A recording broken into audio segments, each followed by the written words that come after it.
Chapter 760. Because he knew that he wasn't welcome. Even if he went, he wouldn't be able to see her. In the past few days, the one who had the most comfortable time was Lao Bai. Almost all of the female students who came to visit were taken advantage of by him. Especially that mouth of his, the words that came out of his mouth made those female students burst with joy. Even if they knew that he was rubbing against their arms, they did not make a fuss about it. After all, in their eyes, he was just a beast, a horse. Being taken advantage of by him wasn't a big deal. After a few days of recuperation, coupled with his own medicine, Fengzhou's injuries gradually healed. On this day, she was wearing the green clothes of the alchemy department as she walked out of the cave. She heard Lao Bai praising a few female students of the spiritual academy. She smiled when she saw this scene, but she didn't walk over. Instead, she leaned against the cave's door and watched. Senior Sister Chen, I see that you're even prettier than yesterday. Senior Sister Wang, your complexion today is even better than yesterday. Your skin is so tender that water can be rubbed out. Senior Sister Li, your body smells so good. This is the natural fragrance of a girl, it smells so good. Hearing Lao Bai's words, the female students covered their mouths and laughed. Lao Bai, why are you so perverted? Even those playboys can't compare to your mouth. That's right, if you want to coax, you can even coax the birds on the tree. Did you learn from your master? Look at our academy's #1 beauty, Yi Jing. She's very close to your master. Many people in the academy are chasing after Yi Jing, but she doesn't like them. Instead, she likes your master. No way, I was born with this talent. Lao Bai grinned. Moreover, my master is extraordinarily handsome. He's so handsome that flowers bloom and horses ride when they see him. Beauty Yi Jing has good taste. Hearing this, the female students covered their mouths and laughed. Tun Yun, who was lying on the side, glanced at Lao Bai with disdain and turned its head to the side. Because it didn't like people touching it, those who wanted to touch it were scared away by it. On the other hand, Lao Bai, that perverted horse, kept moving closer to the female students. How embarrassing. When it turned its head, it saw its master standing at the side of the cave with a smile on her face. It immediately got up and ran towards her. When Lao Bai and the other female students saw this, they all turned around and saw Fengzhou standing there. The female students all stood up in embarrassment. Fengzhou, are you feeling better today? You should feel better now that you can get out of bed and walk around, right? Nodding his head, Fengzhou smiled, with beauties coming to visit me every day, it's hard for me not to be happy. As he spoke, he walked out with a smile and sat down by the stone table. He raised his eyebrows and smiled at the few of them. Shall we have a chat too? Being stared at by those smiling eyes, they couldn't help but feel embarrassed and hurriedly said, No, we've been out for a long time, so we have to go back first. Next time. I'll visit you again next time. All right then. Lao Bai, send these beautiful seniors off. She gestured to Lao Bai who was beside her. Leave it to me. Lao Bai grinned and moved closer to one of them. Senior Chen, do you want me to help you walk? No, we can walk on our own. The few of them blushed and hurriedly waved their hands and walked away. Chapter 761. Seeing that they had left, Fengzhou stood up and said to the two beasts, I'm going to check on the injured mentors. You two stay here and don't run around. As she spoke, she took out 3 pills and gave 2 to the 2 beasts. The remaining one was given to Blackie, who was squatting by the cave. Master, you haven't recovered from your injuries and you're going out already? Aren't you going to recover before going? Lao Bai swallowed the pill and asked her.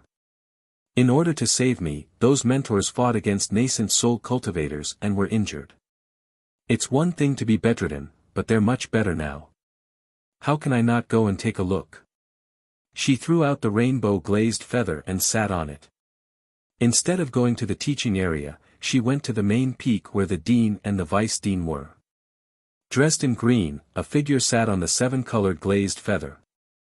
His legs hung naturally in the air as he floated towards the main peak. In the academy, some of the students who noticed the figure in the sky had complicated expressions and some were puzzled. The scene a few days ago had caused quite a shock among the students.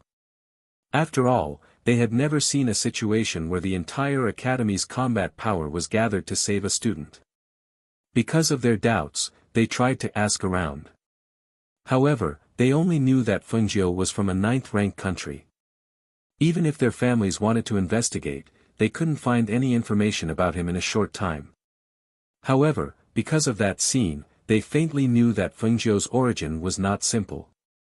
Somewhere in the academy, Nieteng watched from afar as the figure flew towards the main peak on the rainbow-glazed feather.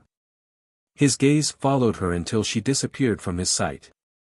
It seemed that she had recovered from her injuries. When she arrived at the main peak, she saw that other than the dean and the vice dean, young Master Mo Chen was also there. She smiled and said, "Dean, Vice Dean, young Master Mo Chen, I'm here today to thank you. I would also like to ask the Vice Dean to accompany me to visit the injured mentors." "Fengjiu, your injuries have recovered. Why didn't you rest for a few more days before getting out of bed?" The Vice Dean saw her and hurriedly gestured for her to sit down. "Yes, I've almost recovered from my injuries." She didn't stand on ceremony and sat down at their stone table. Seeing that Mo Chen had been staring at her since she entered, she couldn't help but smile. "Young Master Mo Chen, don't be too interested in me, I'm already taken." Mo Chen looked at her deeply, then looked away. He picked up his teacup and took a sip without saying anything. Seeing this, the dean and the vice dean couldn't help but exchange a glance. The dean smiled and said, "Fengjiu, the instructors have been nursed back to health by the Yao Peak and the alchemy department's instructors. Their bodies have more or less recovered. Only a few of them are seriously injured and can't get out of bed. If you want to see them, let the vice dean go with you." "All right." She stood up and looked at the vice president. "Then I'll have to trouble you." "Heh, it's no trouble at all," said the vice-chancellor with a smile. He rose to his feet and followed her outside. After they left, the director looked at Mo Chen. "Are you sure it's her? Do you want to bring her back to see your Shizun? However, with Fengjiu's personality, it'll be a bit difficult to bring her back to see your Shizun." Mo Chen shook his head. "No need, I'll personally go and report to Shizun." "She doesn't need to go. Does she still need to come back?" Chapter 762. Under the guidance of the vice president, Fengjiu visited the injured teachers and thanked them one by one, thanking them for risking their lives to save him. Just as he was about to leave, he saw Director Lu walking over with Director Lu's help. "Fengjiu." Director Lu called out, feeling a little embarrassed. "Director Lu, are you feeling better?" she asked with a smile. Seeing that his complexion was good, she knew that he had recovered well. "Much better. I heard that you were here, so I specially asked old Lu to help me over to thank you. That day, I scolded you so loudly, but you didn't care about the past and saved me. I really..." He was a little emotional, but also a little ashamed. "Your temper is bad because of your poor health. That's understandable. No matter what, I still have to thank you. I heard that something happened to you, but I couldn't go and see you. I'm really sorry. It's just a small injury. I'm almost healed." She smiled and told him to take care of himself. After chatting for a while, she left with the vice president. When they were outside, she said goodbye to the vice president and left on her own. As for the academy's teachers and the others, she temporarily put this matter to heart. She would definitely have a chance to repay this favor in the future. As for the black market, she thought about it. There were only 3 people, so she could directly give them 3 bottles of medicine.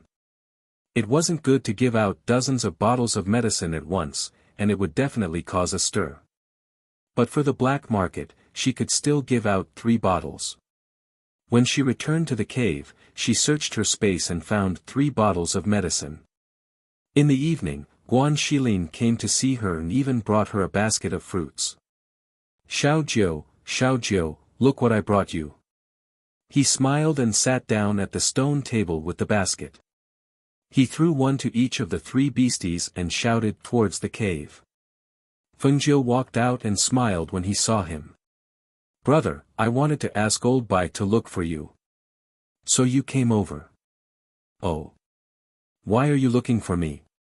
He looked at him in surprise and handed over a fruit. I washed it. Eat it.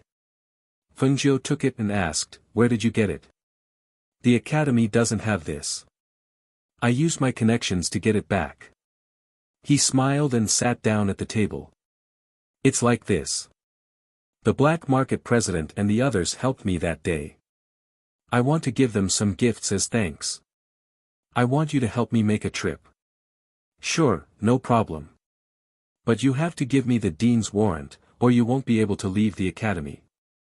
He asked, what do you want to give them? Feng Jiu smiled. Of course, we have to give them what they need the most. She gave and the others to give them to them, at the same time, and gave him the warrant to give them the next morning. Guan Shilin wrote it down and put it away. He sat with her for a while before leaving. The next morning, he took the order and left the academy, heading towards the black market in the east of the city, and in the black market, these few days, people were secretly discussing. Because ever since that day when the guild master, the elder, and that golden core cultivator came back injured, the ghost doctor did not send anyone to send a word of thanks. This made them feel lucky that they did not go with them at that time, but at the same time, they were gloating. Luckily we didn't go that day. Look, the president and Elder Gong are still pale after a few days of recuperation. I saw Elder Gong coughing and clutching his chest this morning. Chapter 763. That's right. The president and Elder Gong are fine, but little Lu is miserable. He's still lying in bed. I heard that his internal injuries are quite serious. It hurts when he moves, and he can't get out of bed even after 3 days of recuperation. He's so stupid. He went as soon as the president called. Didn't he see that everyone else didn't go? It's normal for Elder Gong to go. After all, he's the president's uncle. If the president went, how could he not go? Why would little Lu, a beginner golden core cultivator, join in the fun? Isn't he asking for trouble? As they were talking, another nascent soul stage elder of the black market heard them and walked over. What are you all talking about? Don't you have anything to do? Seeing the nascent soul stage elder, everyone couldn't help but lower their heads. Just as they were about to leave, they saw the black market steward rush in and go to the president's courtyard. Isn't that steward in front of the black market? Why is he inside? Look at how hurried he is. What's the matter? I'll go ask around. A cultivator said and left first. Not long after, the steward who went in earlier quickly walked out and went to the front again. This time, he led Guan Shilin to the hall. The president and Elder Gong also arrived at the hall at this time. The cultivator who went to ask around quickly came back and said to everyone, it seems that the ghost doctor sent him. He said he came to thank us. He's in the hall now. The president and Elder Gong are both there. It said that this man is the ghost doctor's sworn brother. Hearing this, everyone had different expressions. Especially the nascent soul stage elder, he couldn't stand it anymore. He couldn't help but walk to the hall. Everyone behind him saw this and followed. In the hall, the president asked someone to serve tea and snacks. He smiled at Guan Shilin and said, how's the ghost doctor's injury now? Is it better? Her injury is recovering very well. She could walk around 2 days ago. Because she remembered the help the three of you gave her that day, she felt a little better today, so she asked me to come over. By the way, where's that person? Guan Shilin looked at the two and asked the Golden Core stage cultivator, is he seriously injured? Just as the president was about to speak, he saw the other people outside come in under the lead of the nascent soul stage elder. Seeing this, he smiled and said to everyone, this is Guan Shilin, young Master Guan. Then, he turned to Guan Shilin and said, this is another nascent soul stage elder of our black market. His surname is Li. Hearing this, Guan Shilin stood up and saluted the nascent soul elder. Nice to meet you. Young Master Guan, sit down, please. The nascent soul stage elder gestured and sat down at the side. He secretly sized up Guan Shilin, guessing what kind of gift he would bring to express his gratitude on behalf of the ghost doctor. The president looked deeply at the nascent soul stage elder surnamed Li, then said to Guan Shilin, the one surnamed Lu, we all call him Little Lu. Because he's only a golden core stage cultivator, his injury is more serious. Although he's used medicine, he still can't get out of bed. I see. He nodded and said, it's okay. My sister guessed that the three of them might have suffered serious internal injuries, so she asked me to bring medicine for internal injuries. The ghost doctor is so thoughtful. I think the president, Elder Gong and Little Lu will be very grateful. Elder Li chuckled as he spoke, but his expression revealed a hint of mockery and schadenfreude. Chapter 764. Hearing this, Guan Shilin glanced at Elder Li and understood what was going on. The president and Elder Gong glanced at Elder Li and smiled at Guan Shilin, thank you for your concern, ghost doctor. We didn't expect you to think of us when you haven't recovered yet. We're really touched. Although the two's words sounded like empty words, they were truly what they thought. They went to save the ghost doctor because she was a level 1 black token holder and was in the vicinity of their black market. Since they knew she was in danger, of course they couldn't help but save her. Secondly, it was because they also hoped to build a good relationship with the ghost doctor. After all, for such a person, if it was normal times, she naturally wouldn't pay too much attention to them. But if they could help her when she was in danger, no matter what, she would have a good impression of them. Especially after seeing her kill a nascent soul stage cultivator on her own, they were even more certain that their actions that day were right. Because of this, they didn't dare to expect the ghost doctor to give them a gift of thanks. Because they didn't expect anything, they naturally weren't disappointed. Now that they heard Guan Shilin say that the ghost doctor was concerned about their injuries and even brought them medicinal pills to treat internal injuries, they were naturally extremely grateful. The ghost doctor's medicine, even if it was just a small medicine, was priceless, not to mention a medicine for internal injuries. Even though their black market had plenty of medicine for internal injuries, it couldn't compare to the ghost doctor's medicine. President, I wonder if you could take me to see Senior Lu. Guan Shilin took a sip of tea and asked with a smile. Of course, he's in the backyard. The president and Elder Gong stood up together and gestured to Guan Shilin, please. Guan Shilin stood up and nodded slightly to the others before following the two of them. Seeing them leave, Elder Li didn't follow, and the others didn't follow either. They all despised him in their hearts, but didn't say anything and left. When they arrived at a courtyard at the back, Guan Shilin saw a pale-faced man lying on the bed. It was the Golden Core cultivator who had gone to the Spirit Palace that day. Guan Shilin immediately helped him up and took out some medicine from his space. Take my sister's special medicine for internal injuries. It will only take half a day to recover by 50%. By tomorrow, you will be fully recovered. The cultivator recognized Guan Shilin. Seeing the president and the elders nod, he took the medicine and said to Guan Shilin, thank you. I should be the one thanking you. Thank you for saving my sister despite knowing that there were 8 golden core cultivators and 4 nascent soul cultivators. He stood up and bowed to the president, Elder Gong, and the 3 people sitting by the bed. Thank you for your help. Actually, we didn't help much. Elder Gong chuckled. Hearing this, Guan Shilin didn't say anything else. He just handed the medicine to the two of them and said, "Please accept this in case you need it in the future. This medicine can save your life at a critical moment. Alright, please thank the ghost doctor on our behalf." The two of them smiled and said. However, as soon as they finished speaking, they saw a strange smile on his face and couldn't help but be startled. "The medicine for internal injuries isn't a gift from my sister to the three of you. The gift is here."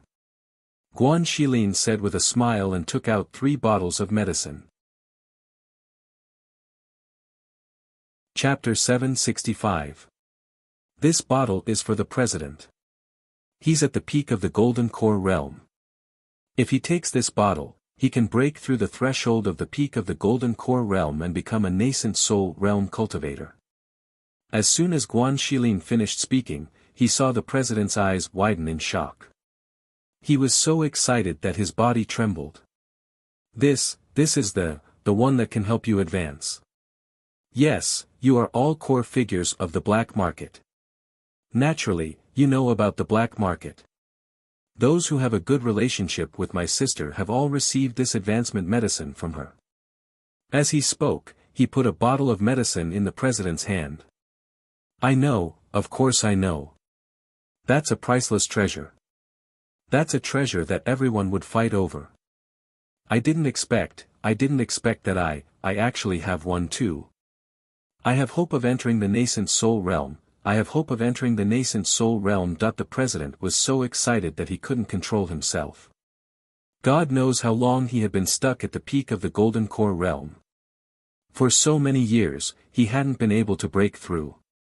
He thought that his cultivation in this life would reach its end. Unexpectedly, this bottle is for Senior Lu. He handed the other bottle to the middle-aged man sitting on the bed and said, Senior is a cultivator at the early stage of the Golden Core realm. After you fully recover, take this medicine and you should be able to reach the peak of the Golden Core realm. I have one too. The middle-aged cultivator sitting on the bed looked at Guan Shilin excitedly. You're really giving such a precious thing to me? Guan Shilin smiled and said, of course. Since Senior was able to save my sister under such circumstances, I will naturally give you a share of the reward. He took the bottle of medicine in his hand. He was so excited that his hands trembled slightly. He felt that it was a bit unreal. He was in a daze and couldn't recover for a long time. Elder Gong, this is for you. He smiled and handed over the last bottle. My sister said that this medicine can't help you break through the nascent soul realm, but it can make you a master at the peak of the nascent soul realm. Good. He took the bottle with both hands and said, Master at the peak of the nascent soul realm. If I were to cultivate, I'm afraid I wouldn't be able to reach that level without a few decades. Now that I have this medicine, I can become a master at the peak of the nascent soul realm overnight. I've. At the end, his voice choked up. Who would have thought that they would receive such a great reward for their rescue? My younger sister is studying alchemy in the academy. In the future, there will be many things that she will need your help with. Please take care of her. He cupped his hands and said with a smile. No, it's our honor to be able to work for the ghost doctor. If that's the case, I'll take my leave first. As he spoke, he turned to look at the middle-aged cultivator sitting on the bed, who had yet to recover from his shock. He said to the guild master and Elder Gong, I hope no one in the black market covets Senior Lu's medicine. Hearing this, the cultivator who had been sitting on the bed in a daze finally came to his senses. He looked at Guan Shilin in astonishment, then looked at the president and Elder Gong. The president and Elder Gong knew that he was worried that Xiao Lu's potion would be taken away by another Yuanying stage elder, so they said solemnly, Don't worry, child Guan. With the two of us here, no one in the black market would dare to do such a thing. What is it? Chapter 766. Oh, it's Elder Li. The president smiled and said, Why are you here? At this time, Elder Li's gaze landed on the medicine bottle in the hands of the middle-aged cultivator who was sitting on the bed. I wanted to come over and see how little Lu's injuries were recovering, but I heard you guys talking about something. Perhaps sensing his gaze, the cultivator's heart skipped a beat as he recalled Guan Shilin's words from before. He couldn't help but feel a little nervous as he tightened his grip on the bottle. Oh, it's young Master Guan who gave little Lu some medicine for his internal injuries and told him to keep it carefully.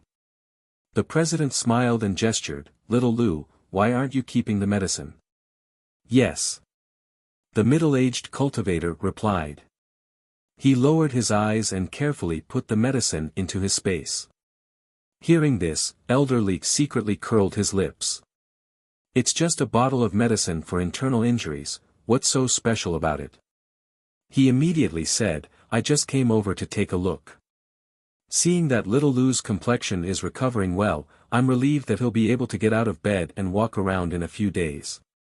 He nodded and said to Guan Shilin, "Young Master Guan, if you have time in the future, please come to the black market often so that we can play host to you." Guan Shilin smiled meaningfully and said, "Of course." With that, he cupped his hands and bid farewell. "I'll see you out, young Master Guan," the president said and nodded to his uncle before personally seeing Guan Shilin out. When Guan Shilin returned to the academy, he first went to Fengjiu's place to inform her that the matter had been settled. He handed the warrant back to her and then returned to his own courtyard. With Fengjiu's body recovering, her spiritual power had reached the peak of the foundation establishment stage. She wasn't in a hurry to improve her spiritual power, so she threw herself into refining pills wholeheartedly. Ever since she started refining pills, outsiders were forbidden to enter her pill mountain. Occasionally, only Guan Shilin and Yi Jing would come to take a look, but seeing that she was refining pills in her cave, they didn't have any plans and went back to cultivate. As the days passed, some of the pills she refined were successful, some turned into poison pills, and some turned into unknown strange pills. However, the only thing she was sure of was that her cultivation in alchemy had also improved after each failure. Towards the end, there were almost no poison pills left. There were only one or two strange pills that would occasionally appear. It was also because Fengjiu had always been refining pills in her cave and rarely walked around the academy. Gradually, the incidents she had caused when she first entered the academy were forgotten by everyone. It was as if she didn't exist, and no one deliberately mentioned her again. Except for Nieteng, Xiaoyihan, Guan Shilin, and Yi Jing, it was as if everyone had forgotten about her.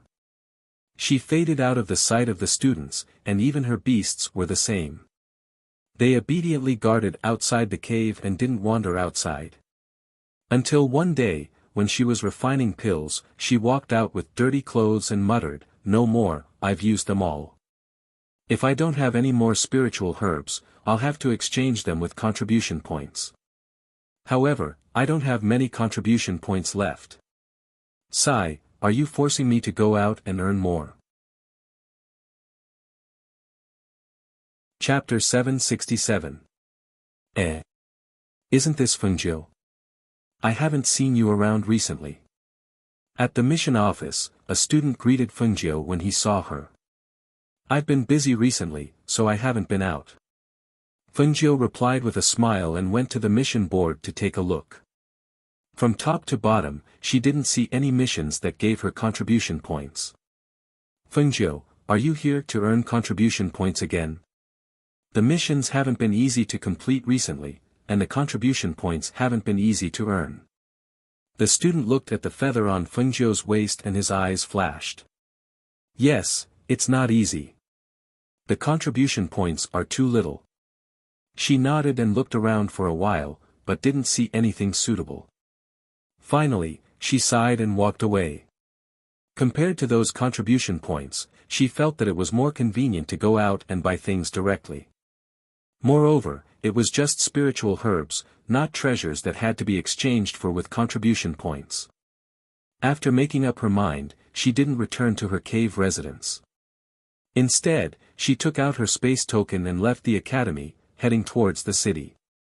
She had just left the academy when someone reported to the dean and vice dean that she had gone out. The two who heard the news didn't say anything and just motioned for the person to leave. Last time, she was targeted by those people when she went out. This time, she went out again. Could something have happened? The vice dean asked worriedly. It shouldn't be. Those people died last time, and the news probably didn't get back. It's been very peaceful for the past 2 months. Nothing seems to have happened. The dean said slowly. He paused and asked, but what is she doing out there? Hasn't she been refining pills recently? It's probably because the supply of spiritual herbs has been cut off. Previously, a teacher said that he saw her at the mission office, but she didn't seem to have accepted a mission and left. Hearing this, the dean didn't say anything else. The academy's rules were that students needed to earn their own contribution points. Even if he was the dean, he couldn't break this rule. Moreover, if he made an exception for her, it wouldn't stop everyone from talking. After about 2 hours, Fengjiu arrived at the city. She first had a meal in the city before heading to the black market. She planned to go to the black market and see how many spiritual herbs they could get for her before making a decision. She had been to the black market with Xiao Han before, so she didn't need to ask for directions. She directly went to the black market's entrance and found the manager. I want to see the president. Can I trouble you to pass on the message? That manager was busy with the matters at hand and didn't even raise his head as he replied, how can anyone meet our president? If you have something to say, just tell me. Hearing this, Feng Nine knocked on the table. I'm afraid you can't make the decision. What do you mean I can't make a decision? You. The steward raised his head and was about to shout, but when he saw the young man's handsome face, his legs trembled. He immediately smiled and said, so it's young Master Feng. Young Master Feng is looking for the president, right? Inside, the president inside. Heat, Ts, he. The guild leader and elder Gong had specially instructed them not to offend this Gongzi, and that he was even more important than an esteemed guest. Recalling his previous tone, their hearts couldn't help but tremble. As they walked, they raised their sleeves to wipe off their cold sweat. Why did you bring him inside? Elder Li, who was walking towards them, glanced at Feng Jiu with a sullen face and spoke to the steward. Greetings, Elder Li. The manager bowed and said, this is young Master Feng. He's here to see the president. Chapter 768. So it's young Master Feng. Young Master Feng, I'm an elder of the guild. My surname is Li. His eyes narrowed into slits as he smiled, his expression flattering and fawning. I was the one who hosted your brother the last time he came. Hearing this, Fengjiu smiled slightly and nodded, so it's Elder Li, nice to meet you. At this time, Elder Li waved his hand to the manager, you can go to the front. I'll bring young Master Feng in to see the guild leader. Yes. The steward made a sound of acknowledgement before walking out. In his heart, he was wondering why Elder Li's attitude had changed so much. Young Master Feng, please come in. Elder Li made an inviting gesture and led the way. Seeing this, Fengjiu followed in. Young Master Feng, please take a seat. I'll have someone invite the guild leader. As he spoke, he ordered a guard to bring the guild leader over, then he went in to receive her. Only the heavens knew how much he regretted it now. Since the day Guan Shilin sent the gift of thanks, in a short month, the guild leader broke through from the peak of the Golden Core stage to the Nascent Soul stage. His clan uncle also broke through to the peak of the Nascent Soul stage. Xiao Lu also broke through from the early stage of the Golden Core stage to the peak of the Nascent Soul stage. If he couldn't guess the reason for these successive breakthroughs, he wouldn't have been able to get the position of an elder of the black market. Every time he thought about how the guild leader broke through and became a nascent soul stage cultivator, his strength was comparable to his own. His clan uncle, Elder Gong, was originally 1 level lower than him, but now, he was 2 levels higher than him and became a nascent soul stage cultivator. At this level, they could already apply to be transferred to a higher-level black market guild, but they still stayed here. Wasn't it because the ghost doctor was still here? Although he heard that the ghost doctor's medicine was a treasure that everyone fought over, he didn't see it for himself. He didn't think much of it at first, but after seeing the guild leader and the other two break through, he was both envious and regretful. If he knew that he could get such benefits, he would have gone that day. He just didn't know if there would be such a good opportunity in the future. Young Master Feng, I wonder what brings you here today. If there's anything you need me for, just say the word. I won't hesitate to go through fire and water for you. Elder Li said expectantly. Fengjiu smiled but did not say anything. On the other side, upon hearing the guard's report, the president and Elder Gong, who knew that the ghost doctor had arrived, were overjoyed. They immediately headed to the front hall, but before they entered, they heard Elder Li's words. The uncle and nephew looked at each other and walked in. I didn't know young Master Feng was coming. Please forgive me for not going out to meet you. He walked to the main seat and sat down. Then, he looked at Fengjiu and said gratefully, I've always wanted to find an opportunity to thank young Master Feng. It's just that it's difficult to meet young Master Feng. Today, I finally have the chance. Fengjiu took a sip of tea and smiled, there's no need to thank me. In fact, I came here today to buy some elixirs. I wonder if President can help me find them today. I wonder what kind of medicinal herbs young Master Feng wants. Chapter 769. Fengjiu nodded and asked about their injuries. Thanks to young Master Feng, our strength has increased and we've recovered from our injuries. Little Lu is out on a mission. If he knows you're here, he'll be so excited. The president said with a smile. Elder Gong, who was on the side, also chatted with Fengjiu with a smile. Only Elder Li, who was on the side, couldn't interrupt even if he wanted to. He sat there awkwardly. Alright, then I'll come back in the evening. She got up and said goodbye, planning to walk around the city. Alright, we'll send young Master Feng off.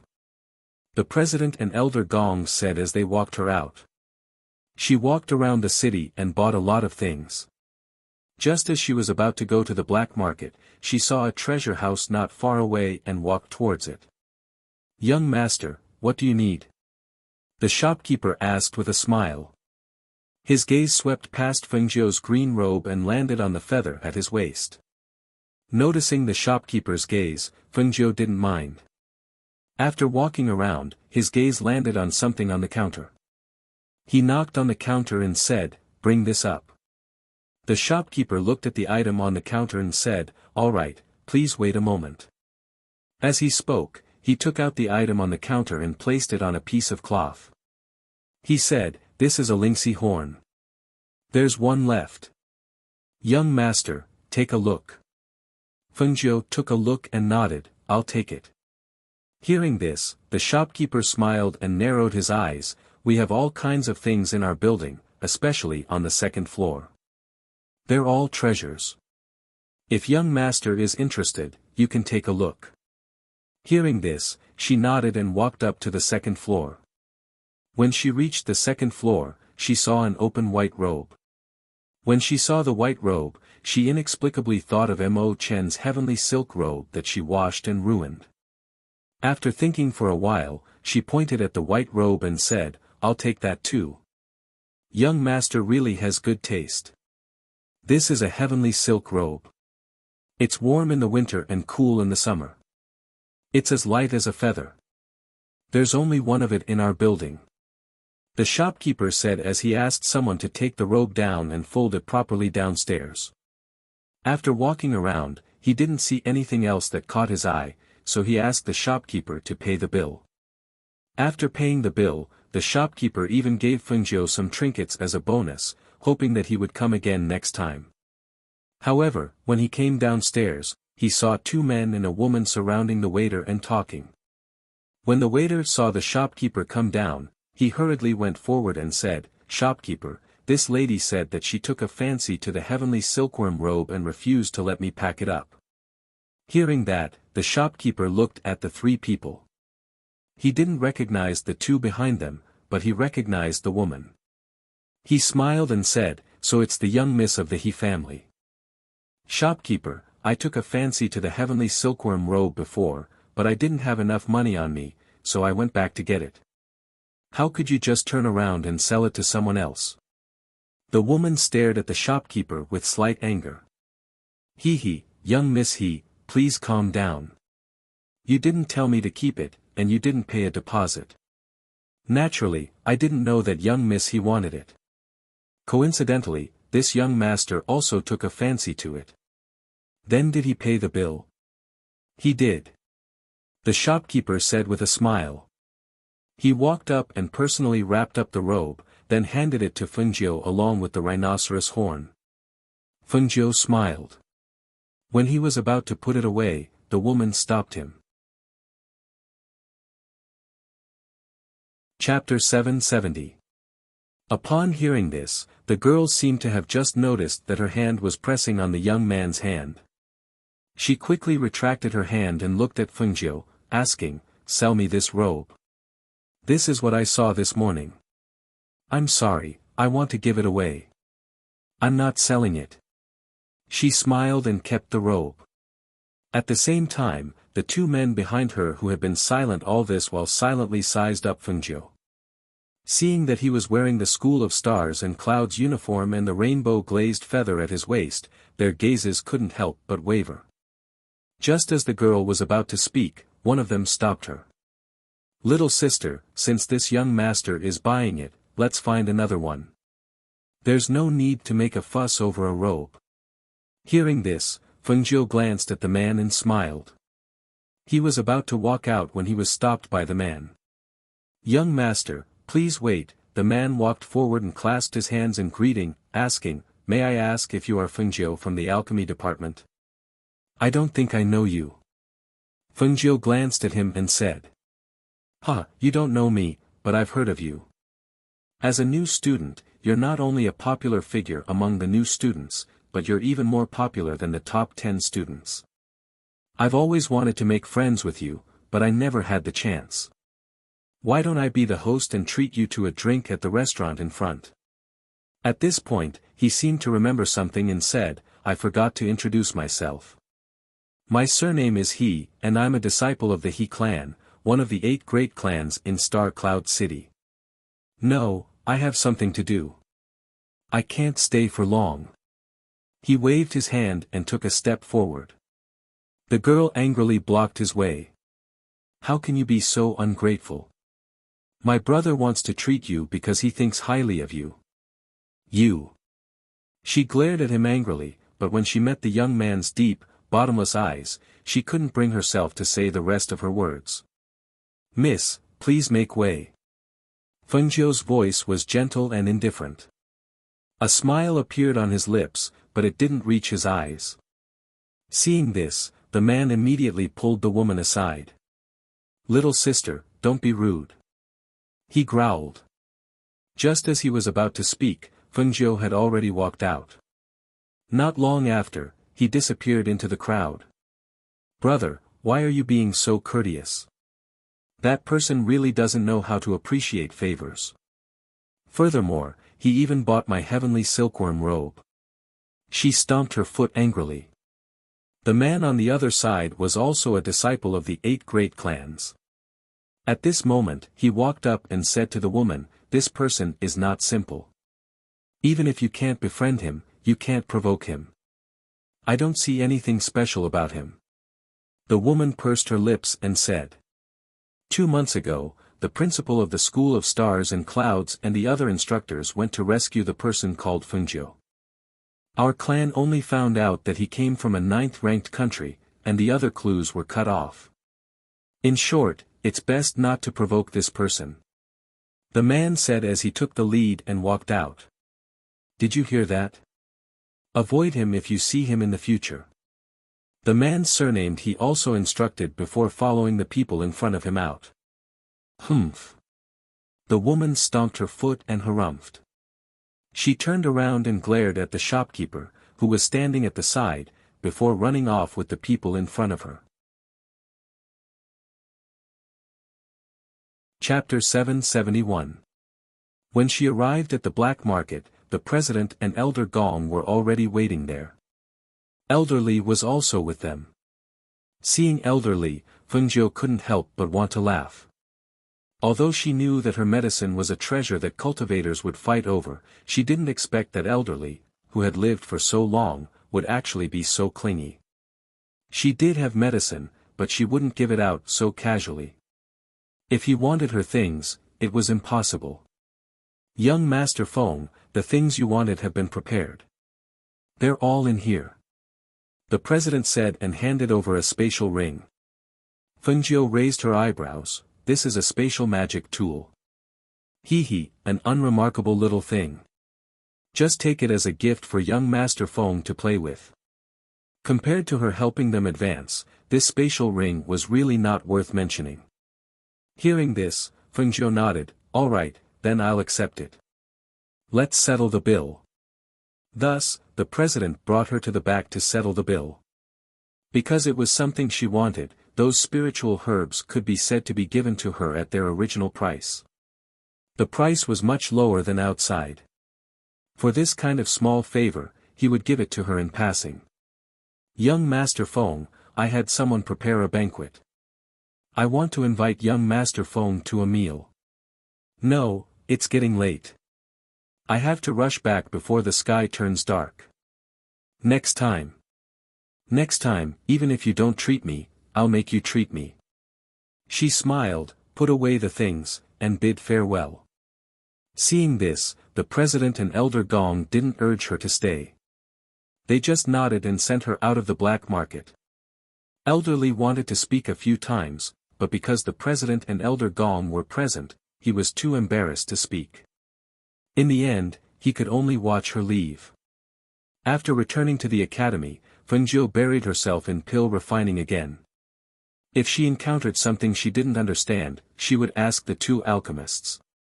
In addition to the results of her own research, her progress in pill refining could be said to be 1,000 miles a day.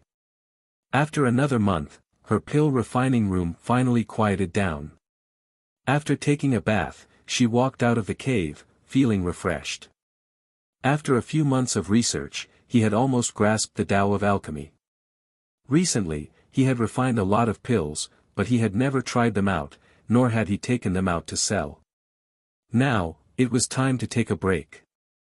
However, just as she was about to find Yi Jing and her brother for a chat, she bumped into the vice director. Fengjiu. I was just about to look for you. Is something the matter, Vice Academy head? She was slightly surprised as she sat on the flying feather. She was curious about his serious expression. Yes, come with me, he said as he walked towards the main peak. Fengjiu followed closely behind him. When she arrived at the main peak, she saw that the principal was also present. She bowed and said, Greetings, Principal. Sit. Because there was no one else around, only the three of them, he directly said, I called you here because I have something to tell you. She sat down at the table and said, Dean, please speak. Since you're holding the azure-edged sword, you've naturally heard of Tianyuan Palace. It seems that Tianyuan Palace's palace master, Chu Batian, has some relationship with you, right? Hearing this, her eyes moved slightly and she nodded, yes, he's my master. Although he hadn't taught her anything, he had left her many good things. In her space, some of the things were her master's lifelong collection, while others were originally in her space. Chapter 772. Fengjiu didn't say anything and just listened quietly. The headmaster would not mention this for no reason. They had all seen her possessing the azure-edged sword that day, but none of them chose to say anything about it, nor did they leak any information about it. Now that he mentioned it a few months later, something must have happened that she did not know about. The Tianyuan Palace is filled with vicious people who kill people like flies. There are also some rogue cultivators who are rejected by the righteous path. They have all become members of the Tianyuan Palace. However, after Chu Batian became a mystery, the Tianyuan Palace became a group of dragons without a leader. About a month ago, there were rumors that the people of the Heavenly Yuan Palace had gathered. They were divided into two factions to fight for the position of Palace Master, which led to some fights over territory. We only received the news half a month ago, but there were many people who received the news before us. He paused for a moment before continuing. Chu Batian is a reckless person. Back when he was in charge of the Heavenly Yuan Palace, he restrained his subordinates very well. Now that the Heavenly Yuan Palace is lacking a leader, since you are the owner of the Qingfeng sword, I want to ask you, what are your plans for this matter? Dean, do you want me to take care of this mess? She asked with a smile. It's not like that.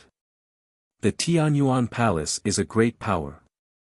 Every cultivator's battle prowess isn't inferior to our academy's teachers. It's a mess, but it's also a big piece of meat.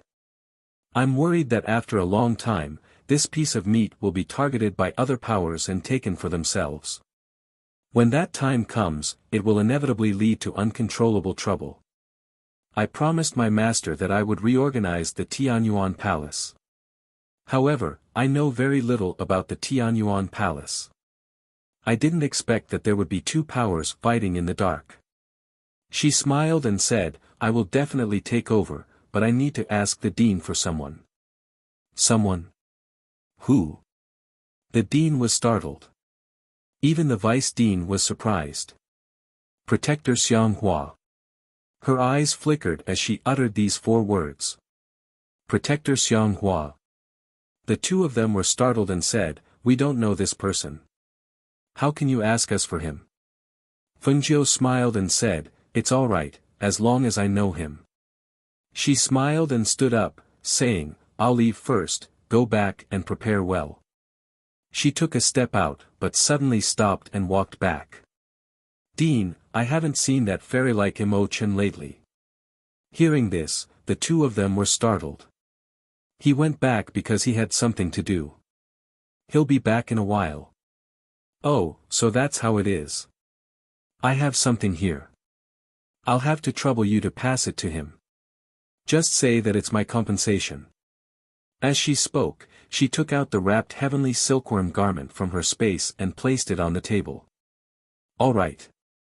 The dean nodded. He was puzzled. Could it be that the two of them already knew each other? The next morning, Fengjiu woke up naturally and tidied up. She left White and Tun Yun at Elixir Peak and left the academy. She planned to go to the place where the students of the academy had gone to train and get Xianghua out first. Almost no one knew about her departure. Even Nieteng, who had been paying attention to her whereabouts, only knew that she was no longer in the academy a few days after she left. Chapter 773. Brother, let's talk nicely. How can you do such a disgraceful thing? Brother, at most, I won't ask your young lady for a reward, but you can't do this. Bah! Reward? Go to hell and ask the king of hell for it. We're already being generous by leaving your corpse intact. Humph.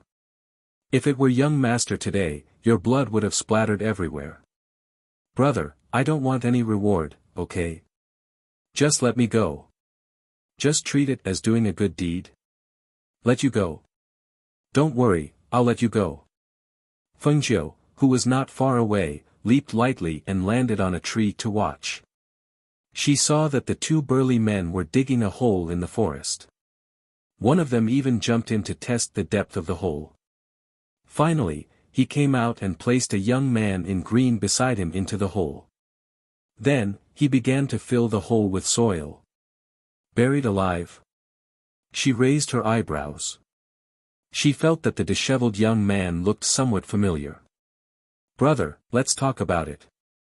Don't shovel the soil first. Brother, can you not put soil on my head? Seeing this scene, Fengjiu could not help but smile. She remembered who this young man was. It was the man called by Xiao, Lao Bai's former master.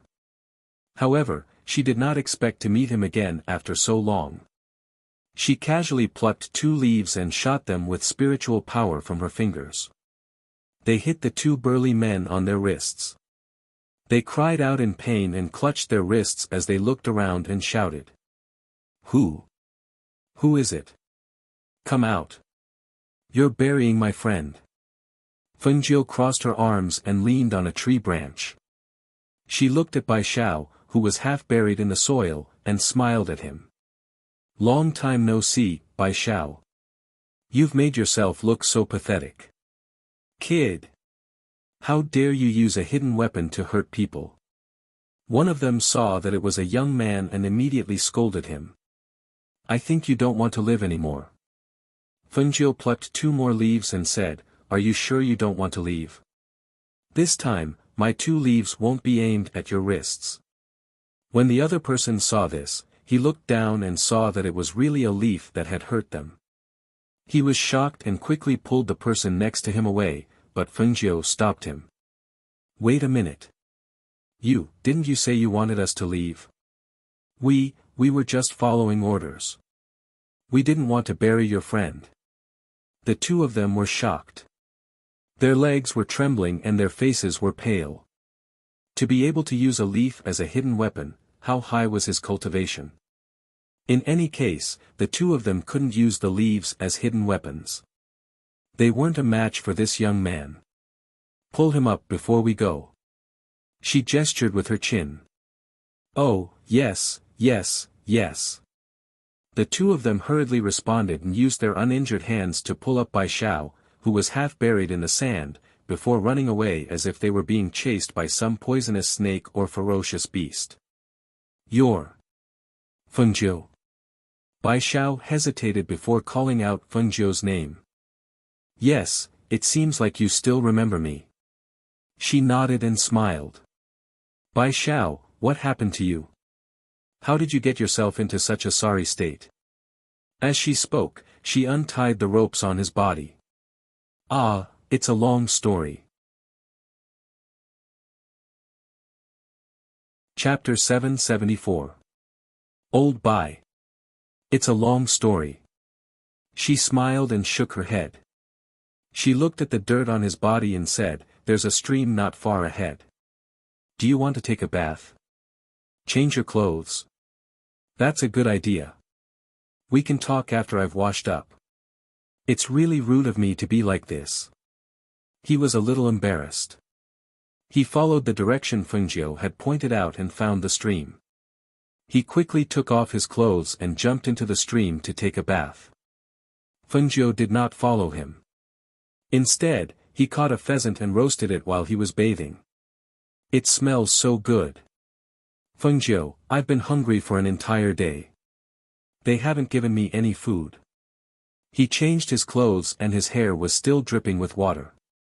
He sat down beside Fengjiu and drooled as he stared at the pheasant roasting over the fire.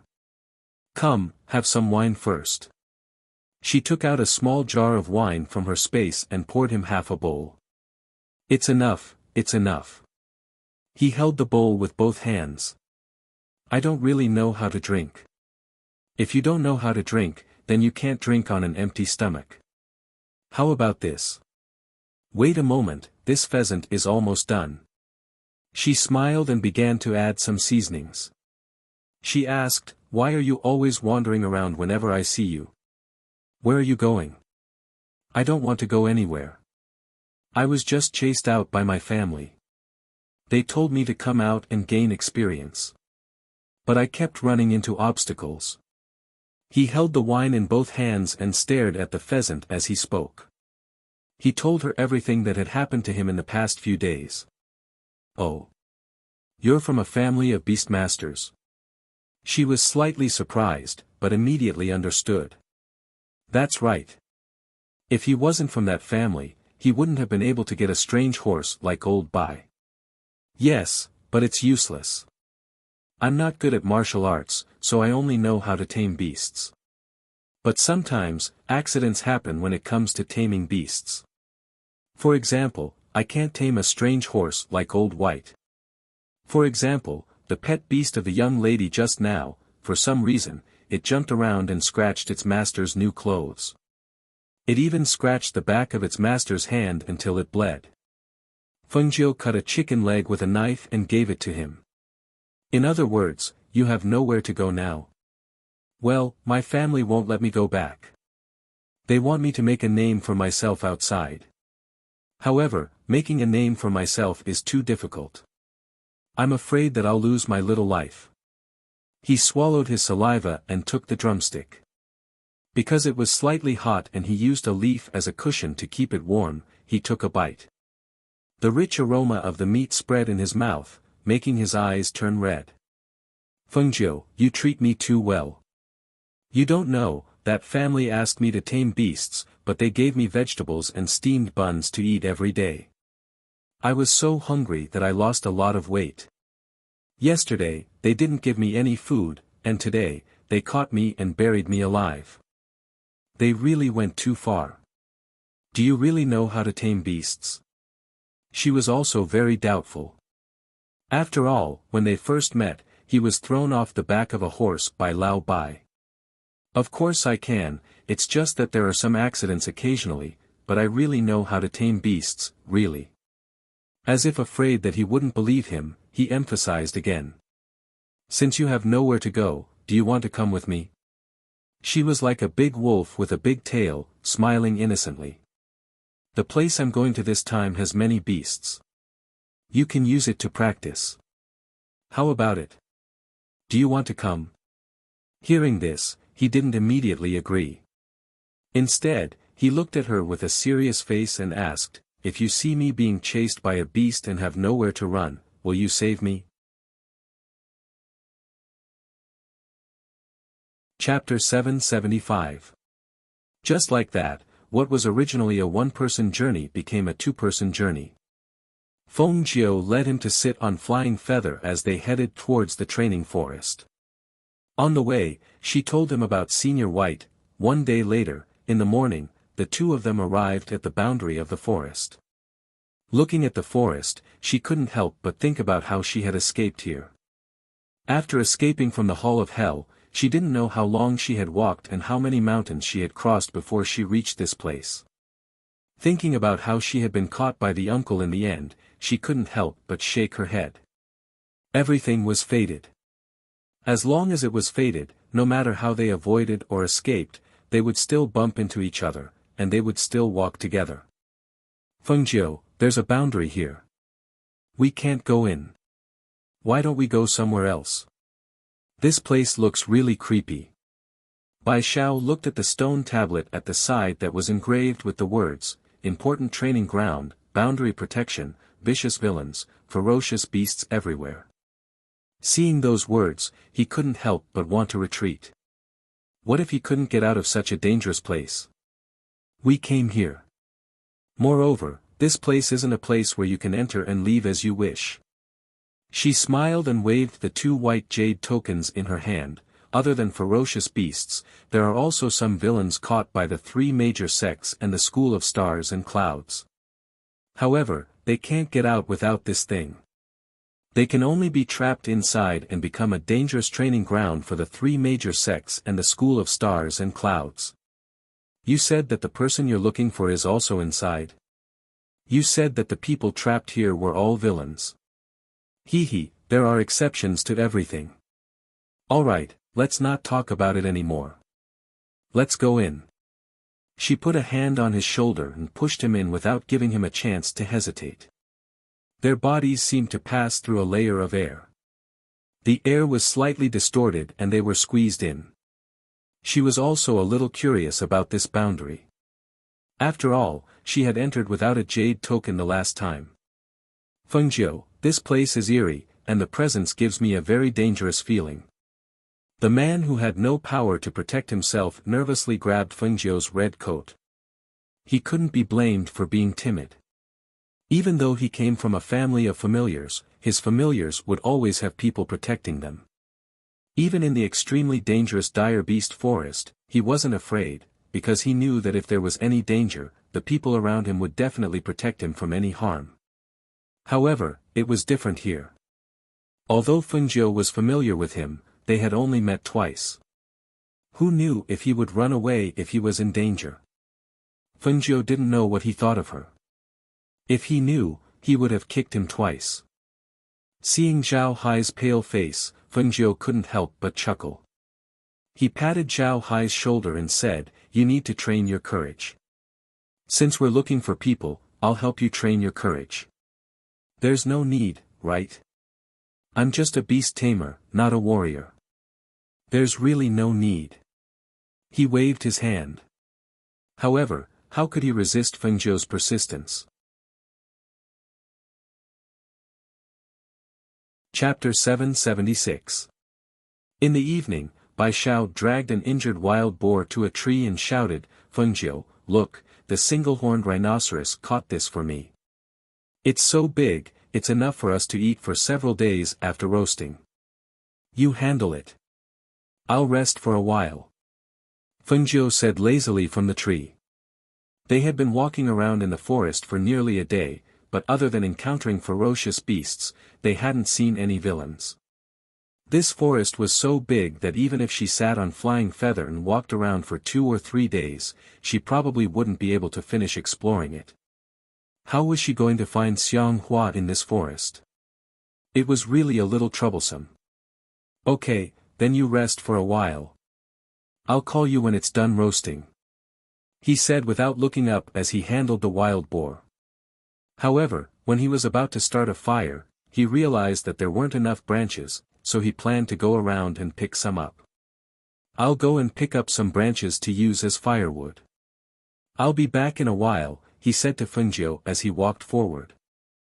Fengjiu didn't mind. The two of them had been through this area before, so it wasn't dangerous.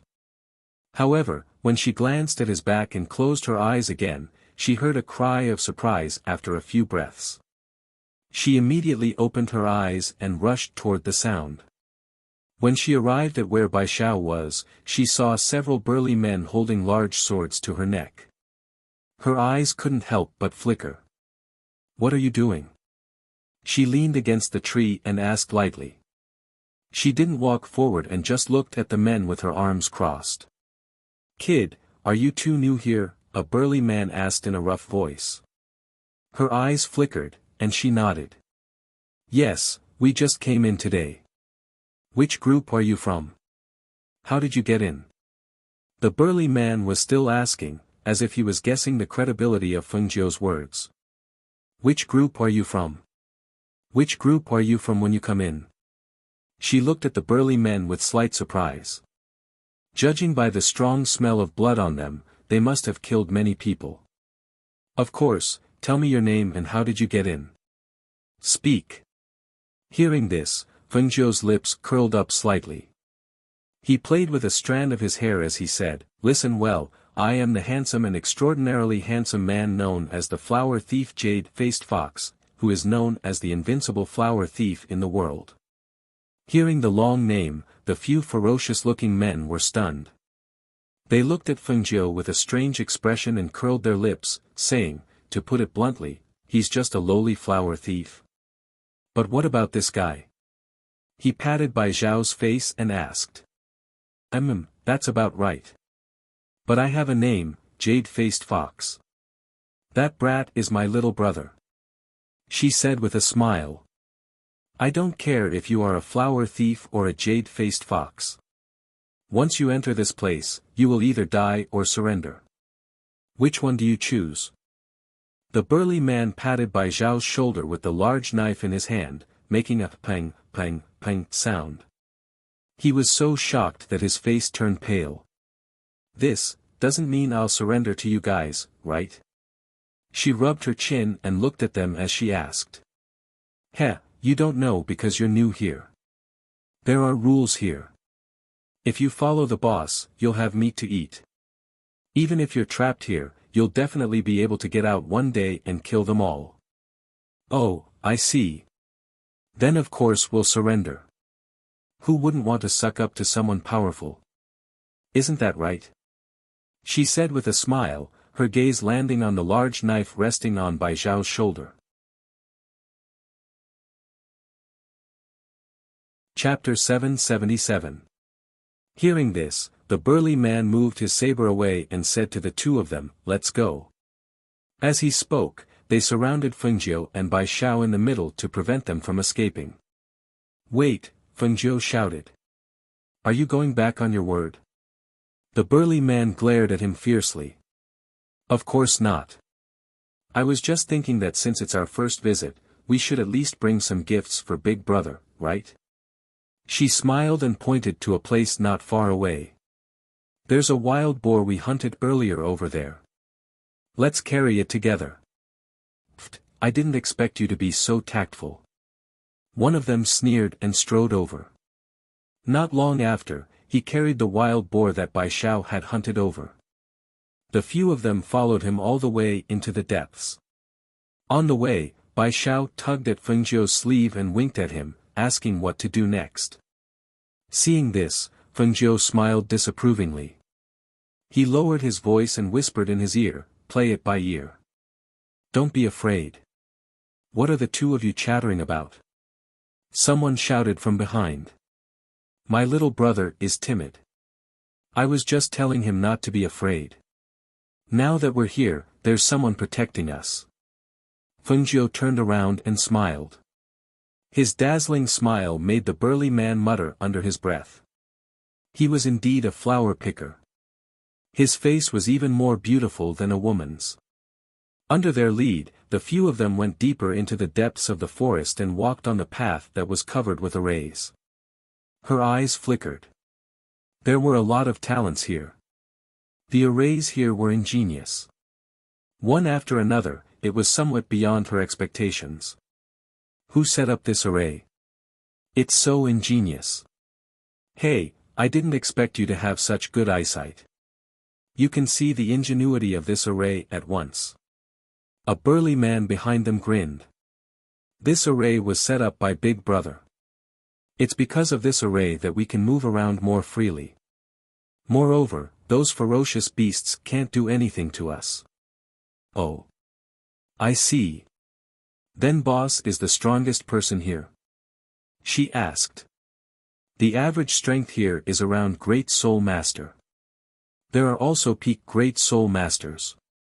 Boss seems to be a peak Great Soul Master. However, I heard boss say that Xiang Hua is also here. His strength is not only at Great Soul Master, but it is said that he is savage by nature. Boss is thinking of ways to rope him in. Shut up. Why are you talking so much to him? The big man in front turned around and shouted. He glared at the big man behind him. We're all on the same side, so what's the harm in talking about it? Fengjiu smiled disapprovingly and followed them. An hour later, when they passed through the last formation, they finally saw burly men standing or sitting on both sides. When those people saw the two new faces, their gazes also started to size up the two of them. Most of their gazes stopped on the handsome young man in red clothes. Seeing the young man's face that was even more beautiful than a woman's, a few of the big men's gazes flickered. They didn't hide the interest in their eyes at all as they stared at Fengjiu.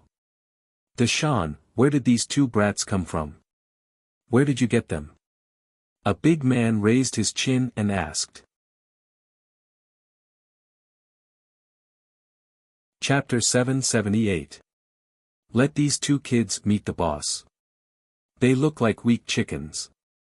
Dashan, why do you bring random people to our place? The burly man who spoke stood up and looked at Fengjiu and Bai Xiao. His interested gaze swept past Bai Xiao and landed on Fengjiu, who was dressed in a dazzling red robe. Kid, you're a rapist. With your physique, are you raping other people? Or are you being raped? Ha ha ha ha ha. When the surrounding people heard this, they all burst into laughter. Their eyes fell on Fengjiu and lingered on him meaningfully. You're too much of a bully. Bai Xiao shouted angrily. She clenched her fists and glared at them, but she shrank back timidly beside Fengjiu. So what if we're bullying you? Don't you know that newcomers are always bullied? The burly man cast a sidelong glance at the two of them and suddenly reached out to lift Fengjiu's chin. Don't tell me you've been raping too many girls. Look, even your face is prettier than a girl's. Ouch. Before he could finish his teasing words, he sucked in a breath of cold air and screamed. The surrounding people were also shocked and stood up one after another. They saw Fengjiu playing with the dagger in her hand and slowly wiping away the blood on it. At her feet, she stepped on a bloody finger. Speak if you want to, but don't point at me with your dirty finger. Look, I accidentally lost my finger, she said casually and raised her eyebrows at the burly man. Kid, you're courting death. The burly man shouted angrily. Enduring the pain of his broken finger, he clenched his other hand and punched Fengjiu. His speed was fierce, and his strength was not weak. Fengjiu pushed Bai Xiao back and lifted her leg to kick him. A red figure flashed and a cold light flashed. The burly man fell to the ground instantly. Blood seeped out of his neck, and his body twitched on the ground. He stared at Fengjiu. He wanted to say something, but he couldn't. In the end, he couldn't breathe, and his body stiffened on the ground. He died. Seeing that the young man killed a great spiritual master in one move, the few people who originally wanted to step forward hesitated. They stared at him with vigilant eyes and sized him up. The surrounding people who were laughing also quieted down. Everyone's gazes fell on him. Some were surprised, but some understood. As for the burly men who brought Fengjiu and Bai Xiao here, they were stunned. After a while, they came back to their senses. They could not help but retreat and widened the distance between them. Don't be afraid. If people don't offend me, I won't offend them. She wiped her dagger and smiled innocently. Actually, I don't like this kind of fighting and killing. It's just that sometimes, no one listens to me when I talk, so I can only use violence. Don't take offense. The surroundings were quiet. No one responded to her. They only stared at the red-clothed young man as if he was a monster. They were all extremely evil people and had killed many people. At this moment, they deeply understood that a person who took people's lives while talking and laughing was far more terrifying than anyone else present. Just as everyone was silent and the atmosphere in the air became heavy and oppressive, the wooden door in the treehouse opened with a creak. Chapter 779. Fengjiu thought that the person who could be called boss by these brawny men would at least be a tall and sturdy man, or a cultivator with a stout physique, or a bloodthirsty murderer with a fiendish expression. However, the person who walked out greatly exceeded her expectations. It was a young man who looked to be in his early 20s. He wore a student uniform that she didn't know which Academy of Stars and Clouds he got from. His temperament looked so gentle and harmless, and his smiling eyes gave people the same feeling. However, in Fengjiu's eyes, this person was like a smiling tiger. The cultivation of a peak great soul master seemed harmless, but it was fatal. No wonder he could become the boss of these people at such a young age. Obviously, without some methods, he wouldn't be able to shake these vicious and evil people. How should I address you? The man stood on the treehouse and looked down at Fengjiu, who was wearing a red dress that was as dazzling as the sun. Without waiting for Fengjiu to speak, the brawny man who led the way hurriedly said, "Boss, this brat said he's some flower thief, jade-faced fox." "Yes, that's right. I'm the flower thief known as Jade-faced Fox." Fengjiu smiled and nodded her head as she spoke. The man's eyes carried a smile. "You don't have any evil aura on you, so how could you be a flower thief? Speak. Why are you looking for us?" Hearing this, Fengjiu smiled. "That's where you're wrong. Clearly, you guys were the ones who asked me to come here. How did it become me looking for you?" As she spoke, she glanced at the few people who led the way. "Boss, we caught them after we met them. If you find them pleasing to the eye, we'll just chase them out." The brawny men said, somewhat worried that the boss on the treehouse would get angry. After all, his methods were still frightening. It's easier to invite a god than to send him away. Since he's here, do you think he'll leave so easily? The man glanced at the few people. Although he had a smile on his face, his expression revealed a bloodthirsty aura. Hearing this, Fengjiu couldn't help but chuckle. Don't worry, I don't want to find trouble with you. I just want to help you guys find someone here. Her voice slightly paused, and she glanced back.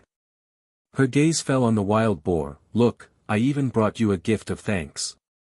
The surrounding people's mouths twitched. A wild boar as a gift. This person really wasn't polite. Hearing this, the man on the treehouse smiled and asked, I wonder who you're looking for. Xiang Hua. She looked at the man said. Heavenly Yuan Palace's left enforcer Xiang Hua. The man's eyes flickered. How did you know he was here? Of course, I've met him. Can I ask, why you're looking for him? He's a helper. Are you interested? She looked at the young man mockingly. She was a little curious. How could such a young man be caught and trapped in here?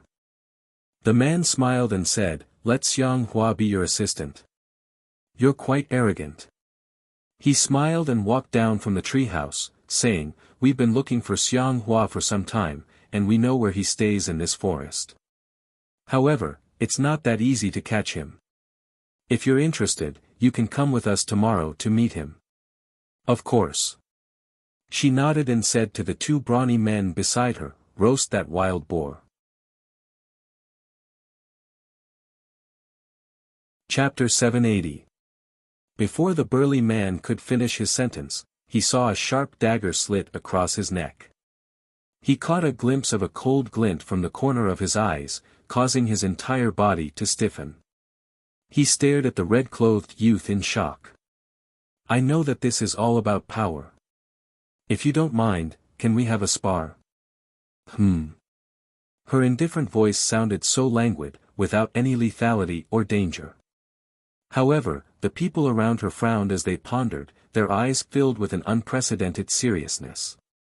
They were all villains who had taken hundreds of lives on their backs.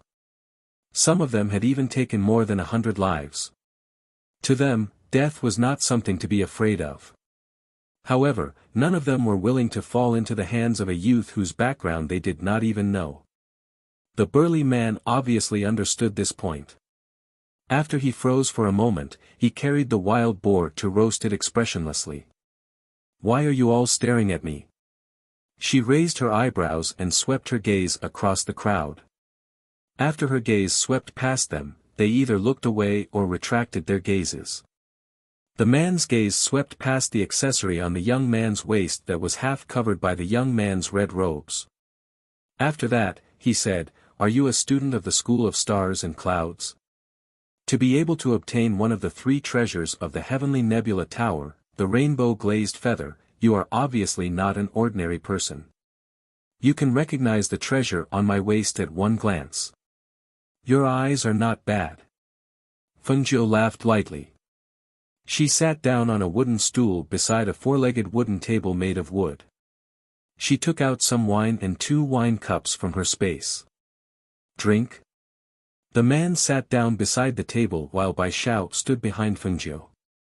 The burly men around them saw that the young man took out something so casually. He was not afraid of being stared at by them.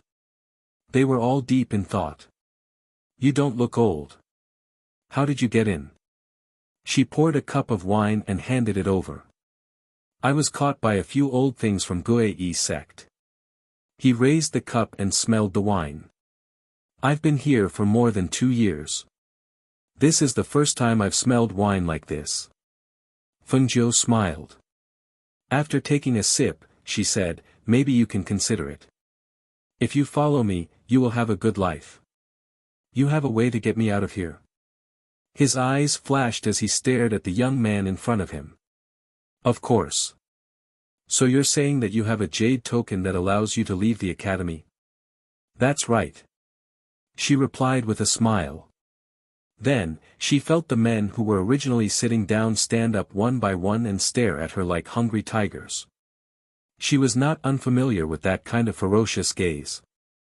The man sipped his wine and narrowed his eyes. You are very confident. I wonder if you really have the ability to be confident. Fengjiu toyed with the wine glass and smiled. His eyes flashed with a touch of wickedness. Maybe you can try, but I won't let you try in vain. If you lose, my life will be yours. As soon as he finished speaking, the wine glass in the man's hand flew out. At the same time, he flipped his hand and a dagger was held in a reverse grip towards Fengjiu. Fengjiu tossed the wine glass in his hand. He raised his hand and spiritual energy flowed out. Invisible spiritual energy flowed out like water ripples and swept the wine glass into the air.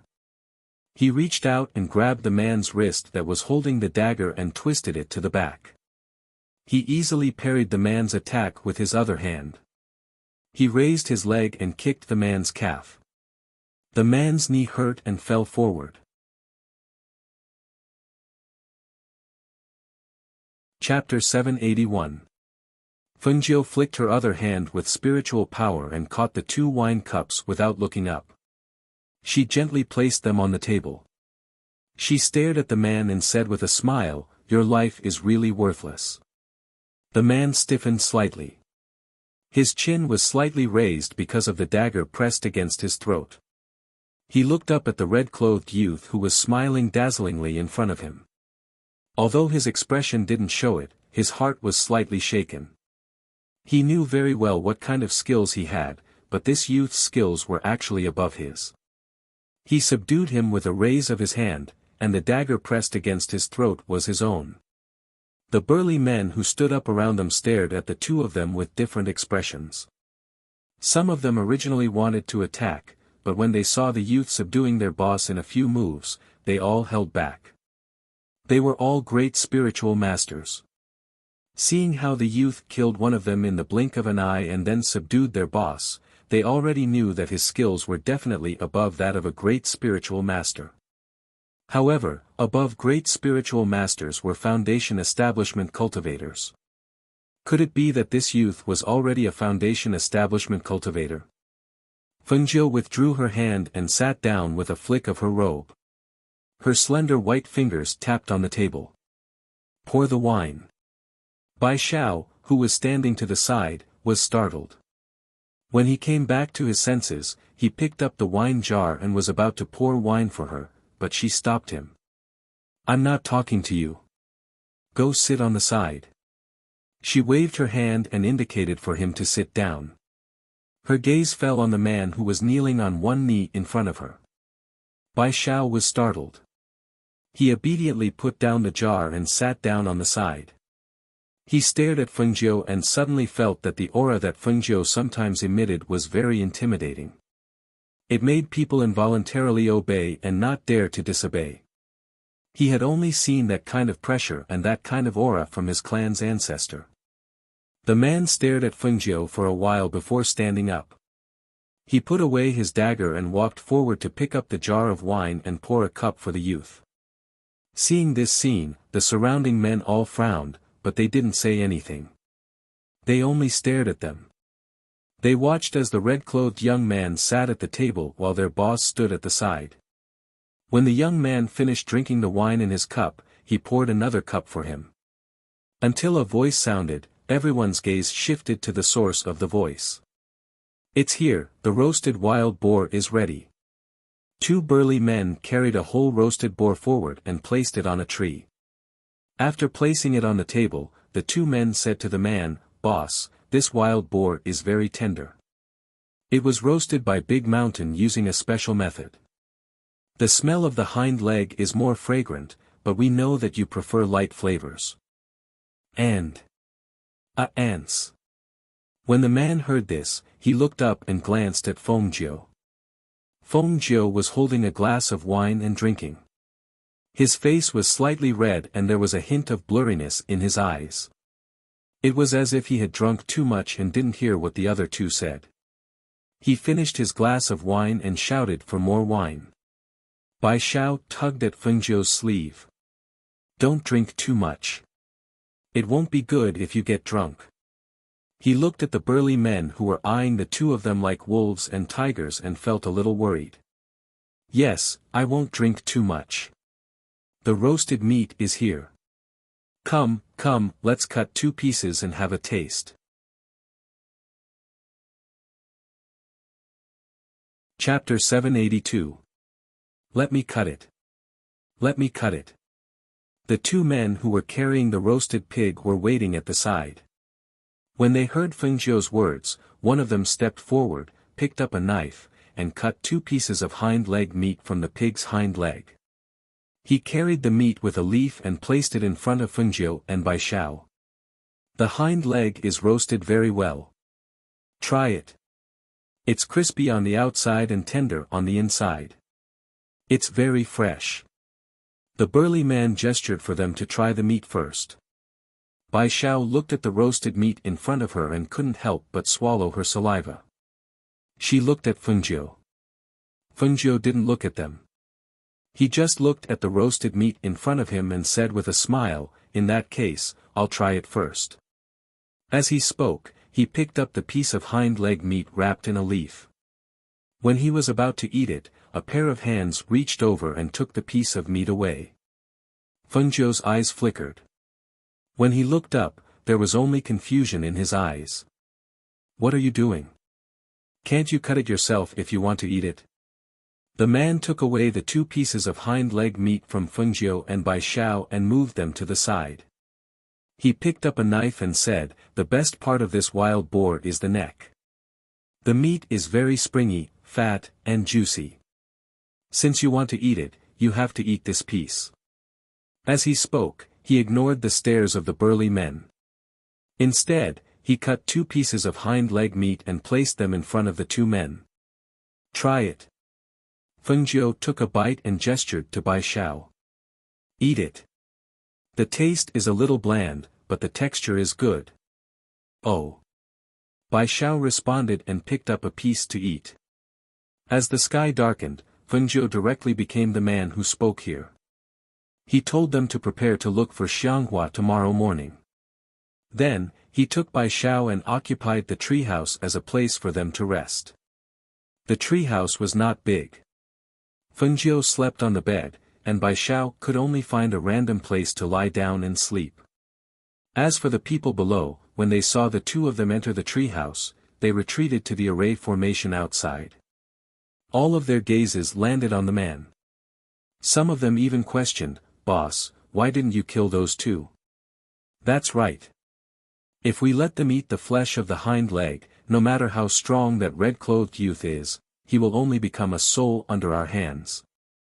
Boss, why did you stop them? Why didn't you let us kill those 2? Boss, don't tell us you're really going to be that young man's subordinate." When they said this, they all quieted down.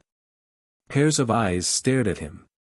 Their eyes were filled with viciousness, as if they were saying that if he really dared to do this, then he shouldn't blame them for not being polite. How could the man not know what these people were thinking? These people were all extremely vicious people. Every one of them had killed too many innocent people before they were captured by the 3 sects and the School of Stars and Clouds. They called him Big Boss, but that was only because they knew that he could protect them in this place. If their interests were truly endangered, it was not impossible for them to turn against each other and become enemies. Therefore, he said, "Do you all think it's easy to kill that red-clothed youth? Just based on the fact that he dared to bring only 1 person here, you should know that his strength and cultivation are definitely above ours. If we suddenly make a move, we will all be annihilated by him. Is that what you want to see? But we can drug him." "Drug him? How do you know that he doesn't know about drugs? What if he knows?" the man asked in a low voice. His sharp eyes swept over the person who spoke. Chapter 783. Alright, let's not talk about this anymore. He didn't do anything to us, so let's ignore him for now. Let's find Xianghua tomorrow, the man said, and told everyone not to provoke him. Then he signaled for them to go back and rest. No one noticed that a red figure flashed through the night sky like a ghost, silent and undetectable. The next morning, Feng Zhou lazily stretched and got out of bed. After washing up, he kicked Bai Xiao who was sleeping beside the bed. Get up, get up. Bai Xiao turned over and suddenly remembered where she was. She quickly jumped up and saw that Fengjiu had already walked out. She quickly got up and followed him out with a sleepy face. Outside, when the two of them came out, everyone's eyes fell on them, especially the red figure. "You're all up early." She yawned and stretched, asking, "Should we go now?" "Yes, there's still some distance from where Xianghua is. If we go now, we should be able to meet him." The man looked at Fengjiu and said, "I haven't introduced myself since yesterday. I'm Du Fan, known as the Iron Fan Scholar." "Iron Fan Scholar?" Fengjiu was slightly stunned and looked him up and down. "I don't see how you look like a scholar. But where's your Iron Fan?" Hearing his words, everyone was slightly surprised. This young man had never heard of their boss's name. The Iron Fan Scholar was quite famous in Qingtan, but he had never heard of him. Du Fan was also slightly stunned. Hearing his question, he said, "Iron Fan was destroyed." He paused and couldn't help but ask, "You've never heard of the Iron Fan Scholar?" "I've only heard of Princess Iron Fan," Fengjiu said with a smile. His eyes swept over them and asked, "But looking at you, it seems that this name is very famous." Du Fan didn't know what to say. He just said, "It's getting late. Let's go." With a wave of his hand, he led the others out of the formation. Seeing this, Fengjiu looked at Bai Xiao beside him and asked, "You often travel around. Have you heard of the Iron Fan Scholar?" "I've heard of him, but I've never seen him before. It's said that this person's methods are savage. He once annihilated a village with the surname Chen in a single night, not even sparing the elderly and children. Because of this, he was known by others. Because of his scholarly attire and the iron fan in his hand, he was called the Iron Fan Scholar." "Vendetta?" She raised her eyebrows. "I don't know about that." Bai Xiao shook her head. Along the way, the people in front did not speak much, but Fengjiu and Bai Xiao, who were following behind, chatted all the way. About 2 hours later, the crowd in front finally stopped. I asked them to surround Xianghua. "Do you want to go and take a look?" Du Fan walked over and asked Fengjiu. "Yes, let's go and take a look." She nodded and followed behind. At this time, Xianghua, who was wearing animal skin, was filling water by a stream. Just as he was about to go back, he vaguely heard a flurry of footsteps behind him. He turned around and saw that the people had quickly formed a circle to surround him. "Xianghua, I've finally caught you today."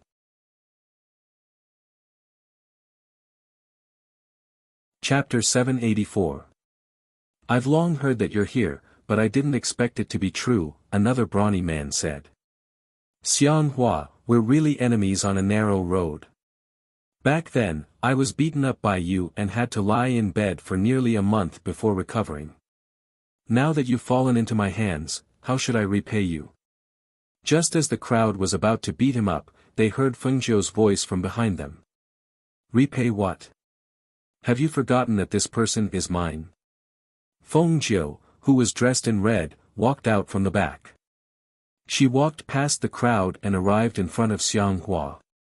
After looking him up and down, she smiled and said, "We meet again." Xianghua looked at the red-clothed youth who had saved his life. His eyes moved slightly. "You're here for me?" "That's right. Do you want to go out with me?" She crossed her arms and looked at the person in front of her with a smile. When the people behind her heard this, their expressions changed slightly. Go out. They also wanted to go out. Go out for what? Of course, to go out and do something big. Hearing this, the people behind her had strange expressions. Why did she sound like a bandit? Did this young man really not run out from some mountain? Not interested. He walked past the crowd and was about to leave. Some people blocked his way, while others looked at Fengjiu expectantly. He's not interested, but we're interested. Hearing this, Fengjiu chuckled. But I'm not interested in you. When the brawny men heard this, their expressions turned ugly. The people of Tianyuan Palace have been causing trouble again recently. It's said that they're divided into two factions, and they fight every 2 or 3 days. Many forces have set their sights on Tianyuan Palace, intending to swallow this fat piece of meat. She said casually and walked leisurely in front of him.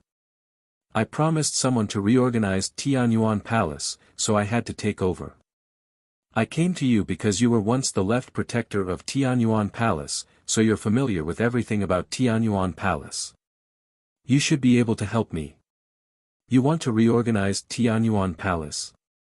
Xiang Hua sneered and glanced at the youth in front of him, thinking that he was a little ignorant. Yes, I do.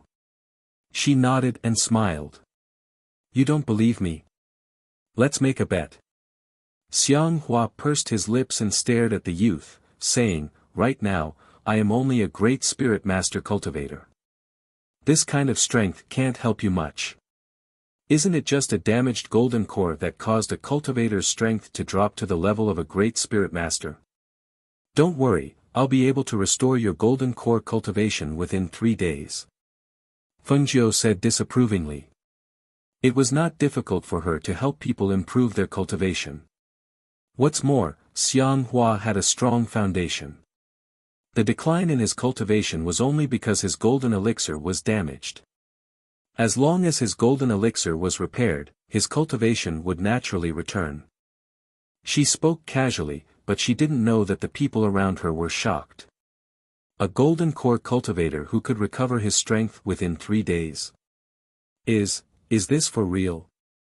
Could a broken Jindan be repaired? Xiang Hua was originally a golden core cultivator, but after he was betrayed, his golden core was damaged, and his cultivation regressed. His spiritual power would forever remain at the level of a great spirit master, but he didn't expect that today someone would actually say that a damaged golden core could be repaired.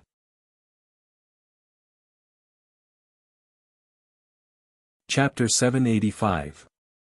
Well, didn't your golden core break? It should have been damaged by a palm strike, right? Fortunately, your golden core didn't break completely, so it can still be repaired. Wasn't it? What did he mean by wasn't it? A broken golden core meant that a cultivator's life was ruined, but for him, it was just a simple word, wasn't it? Was this young man ignorant? Or was he really capable? Did he know what a broken golden core meant? I've never heard of a broken golden core being repaired. Why should I believe you? At this moment, Xiang Hua couldn't take a step forward. His whole body was tense, and his hands under his sleeves were tightly clenched into fists, suppressing the excitement in his heart.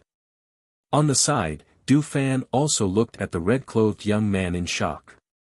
He could tell that he wasn't joking, but seemed to really have the ability and a way to repair the damaged golden core. Pfft. Fengjiu sneered and glanced at him. I don't believe that you don't want to try in 2 days. As she spoke, she turned and walked in the direction of the treehouse. Bai Xiao hurriedly followed, thinking, repairing the golden core. It seems that I've never heard of it. However, can Fengjiu really do it?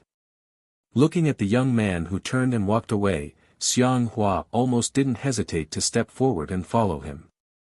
No matter whether it was possible or not, he wanted to try. After all, no one wanted to spend their whole life doing nothing.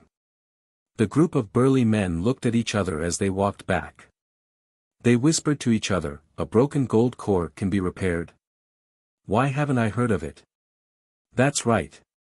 Are you serious? Regardless of whether it's true or not, I'm just curious whether this young man knows medicine. Nonsense, how can he say that he can repair the golden core if he doesn't know medicine? As soon as this person finished speaking, the surrounding people fell silent, as if they had thought of something, and they all froze. Yes. Since he knows medicine, doesn't that mean he knows that they put medicine on the roast pig last night? But why didn't he mention it? At that time, he even picked it up and was about to eat it. Does he really not know, or is he pretending not to know? Du Fan's eyes flickered as he followed behind. He only needed to think a little to know that the young man from last night was trying to test him. At this moment, he couldn't help but wonder what would have happened if he hadn't taken away the poisoned roast meat and let him eat it instead. After walking for about 2 hours, they returned to the treehouse. Fengjiu turned around and looked at everyone. Finally, his gaze fell on Du Fan. Du Fan, set up a barrier here and watch over your subordinates. Without my permission, no one is allowed to enter. Du Fan glanced at him and replied, yes. Then, he called everyone out and set up a barrier around them to prevent anyone from intruding. Inside, Bai Xiao asked, what about me? What do I have to do? Is there anything I can do to help? Go to the side, Fengjiu said. Then he said to Xiang Hua, sit down and give me your hand. Xiang Hua glanced at him, went to the table, sat down, and stretched out his hand. He watched as the young man stretched out his hand to feel his pulse, then took out a pen and paper to write on the side. In the end, he took out a lot of medicinal herbs from his space and began to mix medicine on the table. Seeing the young man's skillful movements, Xiang Hua's eyes moved slightly. He wanted to ask several times, but he held back.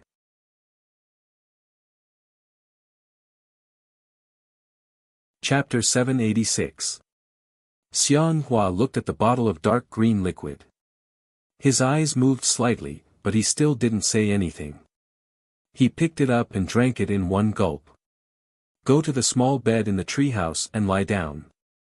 She ordered without raising her head. She picked up some herbs and took out a small medicine stove from the space and handed it to Bai Xiao. Boil this for me. Boil 2 bowls of water into half a bowl. Oh. Bai Xiao responded and hurriedly went to boil the medicine. Xiang Hua went up to the treehouse. It didn't take long for him to feel a little dizzy. He held the bed and lay down. It didn't take long for him to lose consciousness. At the table under the tree, Fengjiu began to prepare the restoration medicine. Fortunately, the medicinal materials in her space were very sufficient. She had almost all the medicinal materials needed for restoration. However, the medicine to restore the golden elixir was not so easy to refine. This was her first time experimenting. As time passed, Xiang Hua was still asleep in the treehouse. Fengjiu was still preparing the medicine, and Bai Xiao had poured out the medicine. The medicine is ready. Should I give it to him? Bring it over. I'll add something. She gestured for him to bring the boiled medicine over. Bai Xiao walked forward with the medicine in her hands. She took out some kind of medicinal powder and mixed it into the bowl. The originally pitch-black bowl of medicine seemed to have a little bit of green light floating around it. It was very strange. He fainted. Give it to him bit by bit. Don't waste it. She handed the bowl to him and instructed. Okay, I know. Bai Xiao carried the medicine up and really poured it down his throat with a spoon. It took half an hour for him to finish the bowl of medicine. After he came down, he couldn't help but ask, Fengjiu, why don't you let him drink it himself when he's awake? When I gave him the medicine before, his whole body was in a state of dormancy. The medicine he drinks now will go straight to his dantian and directly repair the golden elixir. Only in this way can the effect of the medicine not be lost. It can have a very good effect. Hearing this, he nodded his head in confusion and didn't ask any more questions. Help me deal with the medicine here. That's it. Crush it for later use. All right. Bai Xiao came to the side to help. Both of them were busy with their own tasks. As time passed, the people outside the barrier were getting impatient. Boss, are we just going to let them do as they please? A muscular man asked. Boss, will you follow them? Boss, why don't we charge in and kill all 3 of them? Du Fan glanced at them coldly and said, all of you, stand guard at a proper distance from each other. Don't drag me down. His bloodthirsty gaze swept across the crowd. If anyone dares to have any thoughts, don't blame me for ending his life first. Hearing this, although everyone was dissatisfied, they did not dare to talk about that topic again. Some of them sat in groups of 3 or 5, some said that they were going out to hunt some game, and some sat under a tree to rest. All of them were waiting. They wanted to know if the red-robed youth could really repair the damaged golden cores. Du Fan stared at them. After seeing that they had all sat down in an orderly manner, he then sat under a tree with half-closed eyes. His mind was spinning rapidly. Time passed and night fell. The faint roars of ferocious beasts could be heard from the forest. In this pitch-black night, it gave people a kind of penetrating and dangerous aura.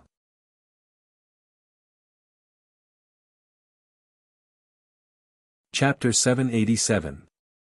In order to repair the gold core, in addition to the assistance of medicine, she also needed to use golden needles to pierce the acupoints and supplement it with spiritual power to have a miraculous effect. This golden needles piercing the acupoints was her own unique acupuncture technique. Even in this immortal cultivation world, there was no one who could use this kind of acupuncture technique. In other words, she could repair the damaged gold core, but other people might not be able to do it. Bai Xiao stood aside and watched with bated breath, not daring to disturb him. She noticed that each golden needle was condensed with spiritual power visible to the naked eye. With the rotation of the golden needle, the spiritual power seeped into the body. Finally, she watched as Fengjiu moved his hand away, but the golden needle was still there, trembling slightly. She watched as Fengjiu took out another golden needle and inserted it into a different acupoint with the same technique. Again, each golden needle had a spiritual power visible to the naked eye. The unconscious Xiang Hua's upper body was naked, and his body was covered in beads of sweat.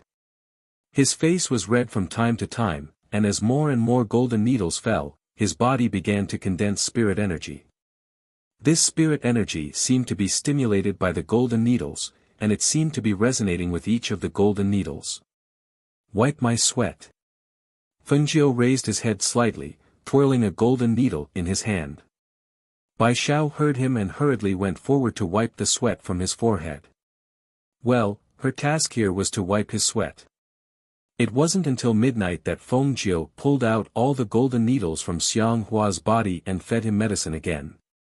Only then did she let out a sigh of relief and walked to the side to find a place to rest. Fengjiu, water. Bai Xiao handed him water and asked, how is he? Is he okay? Tonight is the repair period. It will probably be repaired tomorrow morning. She took a sip of water and said, stay here and guard me tonight. You can also find a place to rest. So, the damaged gold core can really be repaired?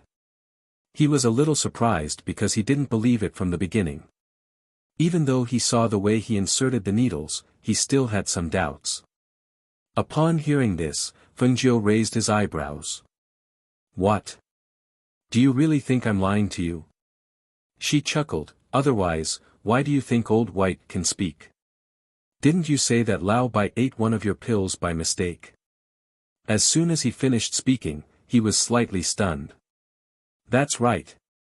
If he really didn't have the ability, how could he refine medicinal pills?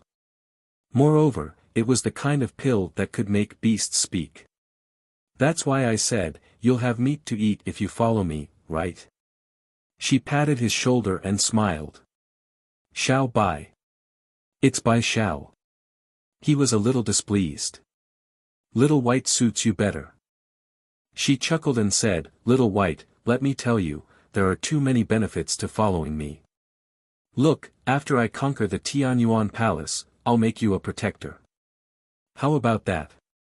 From now on, you will be a beast tamer of the Tianyuan Palace. You need to practice your skills quickly.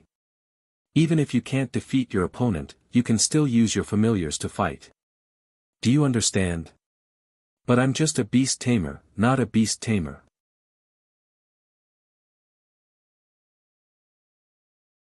Chapter 788. It doesn't matter if you can't beat them. Tame beastie and let it fight for you. You'll definitely be able to beat them to a pulp. At that time, you'll be so powerful. When you return to your family in the future, won't everyone fawn over you when they see you? Don't you think so? Upon hearing Feng Jiu's words, Bai Xiao was completely intoxicated by the future she had planned for him. Listening to it, she felt that it was really the case. She could not help but feel excited. So, even if my combat strength is not good, as long as I become a beast tamer, I can let Beastie fight for me. His eyes were shining, and there was unconcealable excitement in his words. Of course. Feng Jiu nodded affirmatively. So, beast tamers have a very bright future. Feng Jiu, don't worry. I'll definitely work hard and won't let you down. He said confidently. The little bit of lack of confidence and timidity in his heart had long been replaced by excitement and exhilaration. Well, I have faith in you. Good luck. She patted him on the shoulder and said, I'll take a rest first. As she spoke, she took out a cloak and covered herself with it. Then, she sat back and closed her eyes to rest. The night seemed to pass by peacefully. That night, Du Fan completed the task given by Feng Jiu very well. He guarded the formation and did not let anyone step inside. Last night, two big men wanted to enter while he was resting, but they were both killed by him. Perhaps the bloody scene shocked everyone and made them stop thinking about it. At dawn, Feng Jiu, who was in the treehouse, examined Xiang Hua's body. He covered his dantian with his palm and probed his damaged golden elixir. When his divine sense detected that the golden elixir had been completely repaired, and Xiang Hua's aura had also been raised from a great spiritual master to the level of a golden elixir practitioner, he withdrew his hand with satisfaction. Feng Jiu, his aura has now returned to the level of a golden elixir practitioner. Bai Xiao squatted next to him and asked. Yes, I've recovered. With the help of the medicine, I've directly become a peak Jindan stage cultivator. A confident smile appeared between her brows. She knew that there was nothing that Feng Jiu couldn't do. Upon hearing this, Bai Xiao's eyes flashed and she asked, Feng Jiu, can you treat my father as well? She raised a brow. Your father also injured his core formation. Didn't I tell you before?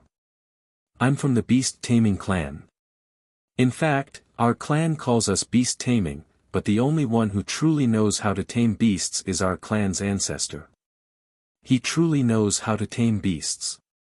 Us juniors, including my father's generation, can only be considered beast tamers, not beast tamers.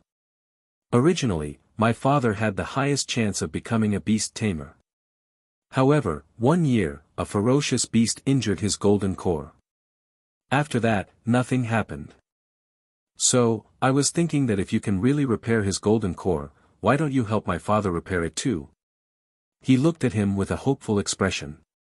Upon hearing this, she narrowed her eyes and smiled slyly. About that. Actually, it's not impossible, but, hee. But what? Tell me first, are you one of my people? She stared at him like a fox and asked. What do you mean by one of your people? Don't tell me you really have that kind of hobby. He looked at her with a horrified expression and couldn't help but take a step back.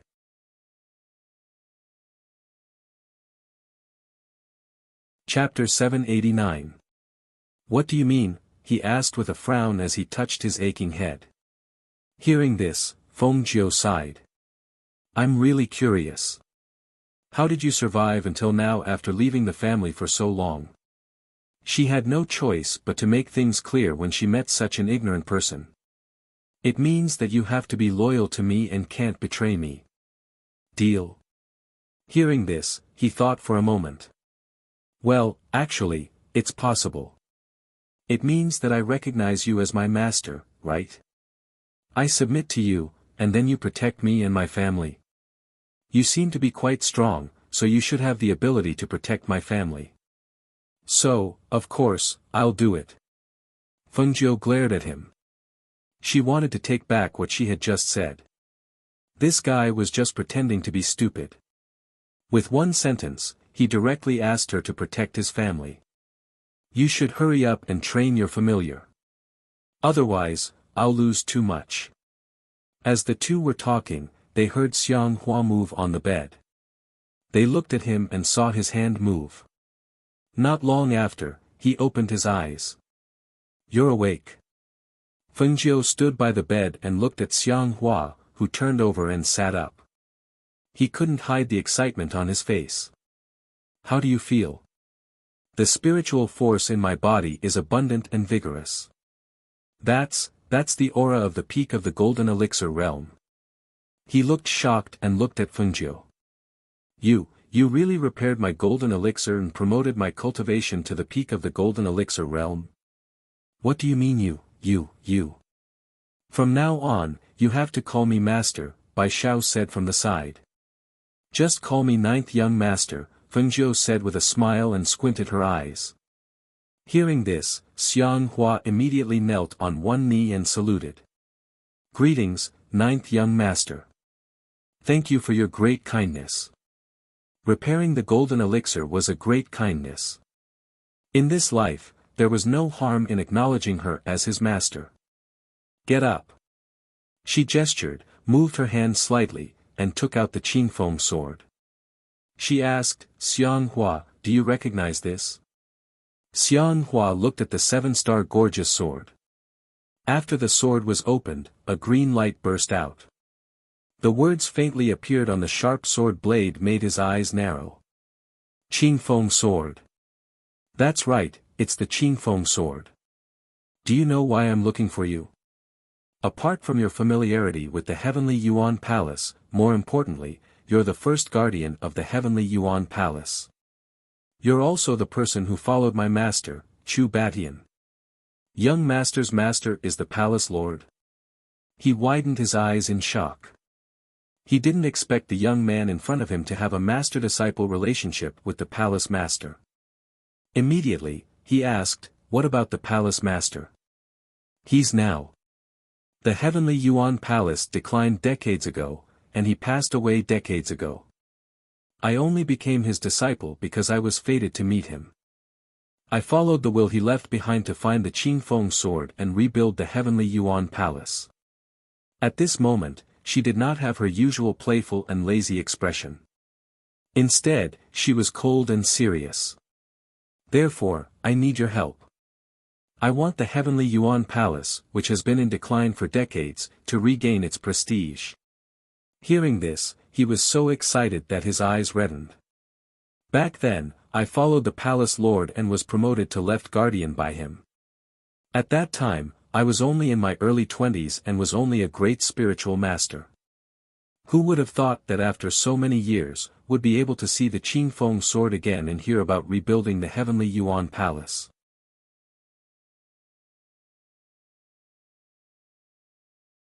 Chapter 790. Seeing this, Bai Xiao hurriedly said, Me too. Let's go. I came here to look for you. Now that I've found you, it's time to go out. She said with a smile, stepped out of the treehouse, and jumped down directly from the top. She led the two people behind her out of the formation and went outside. When the people outside heard the footsteps, they all turned to look at the three people. When their eyes fell on Xiang Hua, they were shocked and looked at Fengjiu in disbelief. This young man really repaired the broken gold core. The pressure on Xiang Hua's body was no longer the same as what they had seen yesterday. In just one day, he had really raised his cultivation back to its original level. Du Fan's eyes swept over Xiang Hua and fell on Fengjiu, and his eyes lit up. He really didn't misjudge him. The people in front of them couldn't help but make way for them. They all retreated to the sides and watched the three of them walk all the way forward. At this time, Du Fan saluted the crowd and said, Brothers, we'll meet again someday. As he spoke, he quickly followed the three people in front of him. Boss, are you really going to go with them? A man blocked him and asked angrily. Of course, I can go out. Why would I choose to stay here with an unfathomable master? Du Fan revealed a smile. Looking at the murderous glints in their eyes and the bloodthirsty ferocity that permeated the air, he immediately said, as brothers, I advise you not to make a move. If you make a move, the ones who will die in the end will definitely be you.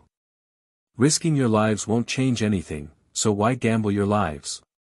Hearing this, they all gritted their teeth, but they didn't move. They could only watch him leave quickly, catch up with the three people in front of him, and disappear from their sight. Damn it! He really left just like that. We've always called him boss, but at this time, he abandoned us and left. He really doesn't have the code of brotherhood. A burly man glared at Du Fan's departing figure and cursed loudly. Well, what's there to be angry about? Don't tell me you wouldn't leave if it were you. It's the same no matter who it is. What real brother or fake boss? They're just making do with each other. If it weren't for the fact that they want to live a better life here, who would acknowledge a brat as their boss? Hearing this, the originally angry crowd gradually calmed down. This was originally the case, there was indeed nothing to be angry about. They were all cruel and bloodthirsty people, how could they treat a person with sincerity? In the end, they were just using each other. On the other side, Fengjiu and the others walked out. Around noon, when they were about to leave the boundary, Fengjiu stopped and looked at the three of them. I'm only going to say this once. Remember it well. Her voice was leisurely and indifferent, but there seemed to be a hint of warning in it. I hate betrayal the most. If I find out one of you betrayed me one day, then it won't be a matter that can be resolved with just one death. When she heard this, Bai Xiao immediately said, Don't worry young master, I'll absolutely not betray you. Me too. Xiang Hua said in a low voice. Du Fan looked at Fengjiu and said, My life belongs to master. Without master, there would be no me. In this life, I'll betray anyone but master.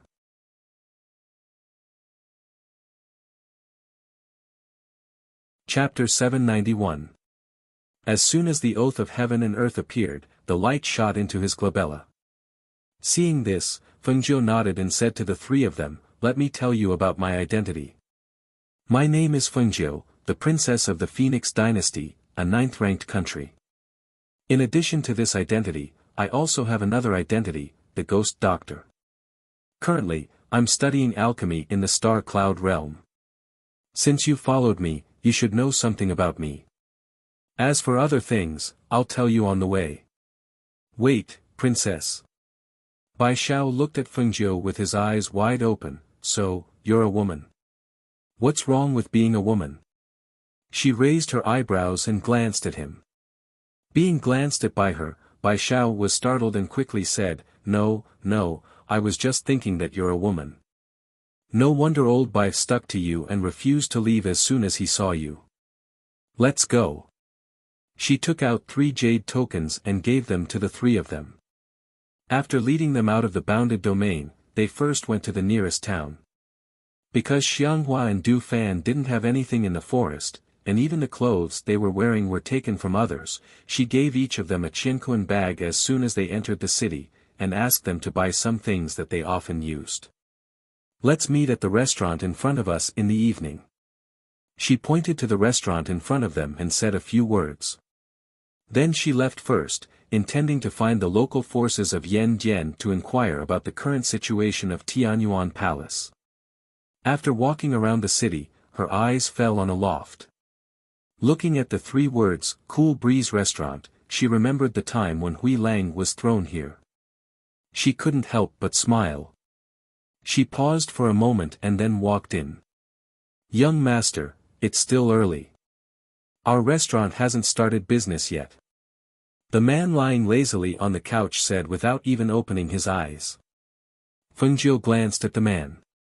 He was wearing a purple robe, with a jade pendant hanging from his waist. His face was covered with a book, and there were 2 identical twin guards standing beside him. Ren Xiang. Hearing this, the person lying down moved, and the book covering her face slid down. Fengjiu glanced over, and the little pornographic pictures on the book made her mouth twitch. Reading pornographic books in broad daylight, it was no wonder that he was the owner of a brothel. Renxiang opened his eyes and glanced at the person who had come. With this glance, he immediately jumped up and surrounded Fengjiu with shining eyes.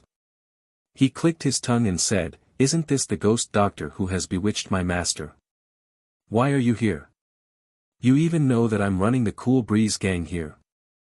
Fengjiu chuckled when he heard this nonsensical remark.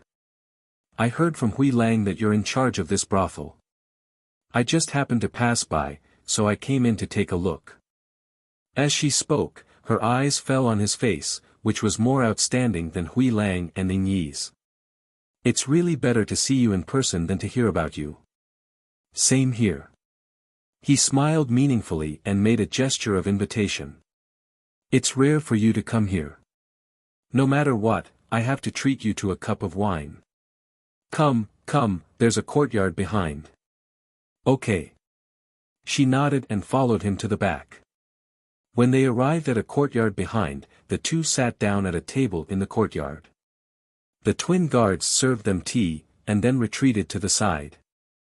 Renxiang looked at Fengjiu, who was dressed in men's red clothes, and said with a smile, "What can I do for you to come here?"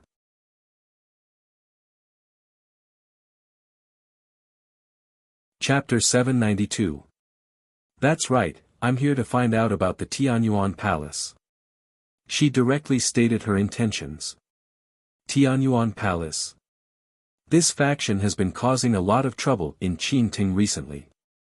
However, they are divided into two factions and have been fighting amongst themselves. Many factions have already set their eyes on them. "Why, are you interested in this faction too?" He gently scraped the tea and glanced at her as he spoke. You can say that." Hearing this, Renxiang took a sip of tea and put down the teacup, saying, "This faction is a little messy now, and the people in one of the factions are ruthless, causing many aristocratic families and factions to be unhappy. I just received news yesterday that one of the villains has set their eyes on the 100 Years Mountain. However, the 100 Years Mountain is owned by a small family, and that family has been there for generations. However, it seems that they intend to exterminate the family. The people of the Tianyuan Palace are much more ruthless than our Yen Hall." Hearing this, Fengjiu's face darkened, asking, "What about the other faction? Are they just going to let them do whatever they want?" "There are fewer people in that faction. It is said that they used to follow the left guardian Xianghua. There were originally 50 to 60 people, but the leader of the villains is a nascent soul cultivator. He has been looking for opportunities to kill people in that faction, and now there are less than 20 people left. I think that even if they want to fight back, they don't have the strength." As he spoke, his voice paused. Seeing her slightly darkened face, he asked, "Are you really interested in this faction? Do you need our help? Just give me all the information you have, and I can handle the rest," she said in a low voice. He smiled, "All right, but if you need help, don't forget about me. Master said that if you need any help, I will fully cooperate with you.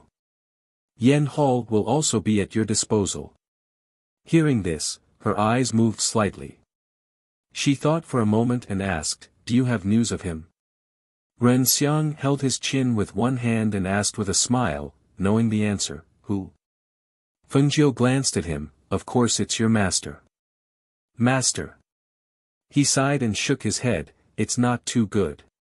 Hearing this, her heart jumped. Why is it not too good? Is it the 1,000-year frost poison in his body? Or is it because of other reasons? Both. Other than his body, his current situation isn't very good either.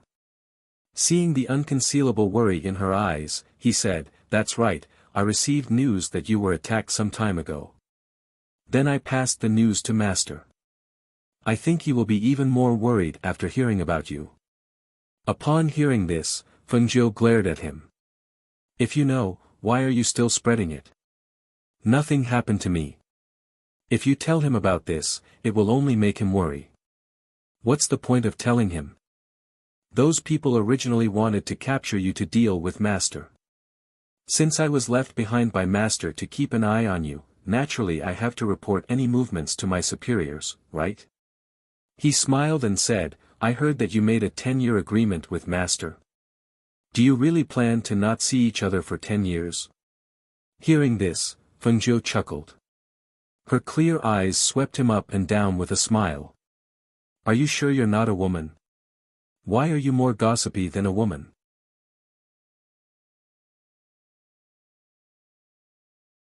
Chapter 793. Fengjiu couldn't help but shake his head and smile. I don't care about anything that can be robbed. So, you don't have to worry about us. Okay. He smiled and asked, it's getting late. How about I show you around the Cool Breeze gang? I remember this is a brothel, right? She stared at him with a strange expression. Yes. There are all kinds of handsome men here. If you want a seductive man, you can have a seductive one. If you want a strong man, you can have a strong man. Or a pretty boy. There are all kinds. See, there are also twins like this. He gestured to the two twin guards standing behind him. Hearing this, the two guards glanced at Fengjiu at the same time. Then, they lowered their heads and consciously took a step back. In the future. When I have the chance, I will tell your master about you showing me around the Cool Breeze gang. I believe he will be very interested in this news. Being rebutted, Ren Xiang smiled embarrassedly. Actually, I was joking. Yes, I know. I was also joking. She smiled back. The corners of Ren Xiang's mouth twitched. At this moment, he finally knew why his master had been completely controlled by her. At this moment, he finally knew why Grey Wolf was sent to the Cool Breeze gang by his master when they met. In the end, Ren Xiang could only give her the information about the Tianyuan Palace. Finally, he personally saw her out of the Cool Breeze gang. Before leaving, he asked, Child Feng, do you want me to send some people for you to use? No, I have people by my side. She waved her hand. Thank you for the information. Well, if you encounter any trouble in the future, you can send someone to find me. He worriedly reminded her. Okay. She turned around and smiled. Then she walked away. Seeing that it was still early, she didn't go to the inn. Instead, she went to the treasure house to see if there were any suitable weapons for the three of them. She went inside and chose a sword for Xianghua, a dagger for Bai Xiao, and a bag of silver needles. In the end, she didn't see any fan-like weapons, so she went to the shopkeeper. Shopkeeper, do you have any fan-shaped magic artifacts here? A fan? The shopkeeper thought for a moment and said, yes, please wait for a moment. I'll go and show it to you. The shopkeeper went up to the second floor. Not long after, he took out a medium-sized box. Sir, please take a look. This is a white jade fan, but there is a mechanism here. Moreover, this is a flying celestial device. In addition to being an offensive celestial device, it also has defensive power. Therefore, it is more expensive. This thing has been in our building for many years. What do you think, sir? Fengjiu looked at it and nodded. Not bad, I'll take it. Hearing this, the shopkeeper was overjoyed. He hurriedly put the fan back into the box and wrapped it up for Fengjiu. After calculating the bill, he even gave the bag of silver needles to her as a bonus. When she arrived at the inn, the three of them were already waiting there. Seeing her return, the three of them stood up. Master. Young master. Fengjiu's gaze swept over the three of them. She saw that Xianghua had changed into a black robe. His beard was shaved, and he looked energetic. Du Fan had changed into a beige robe and was dressed like a scholar. His appearance was ordinary and unremarkable, but he was also upright.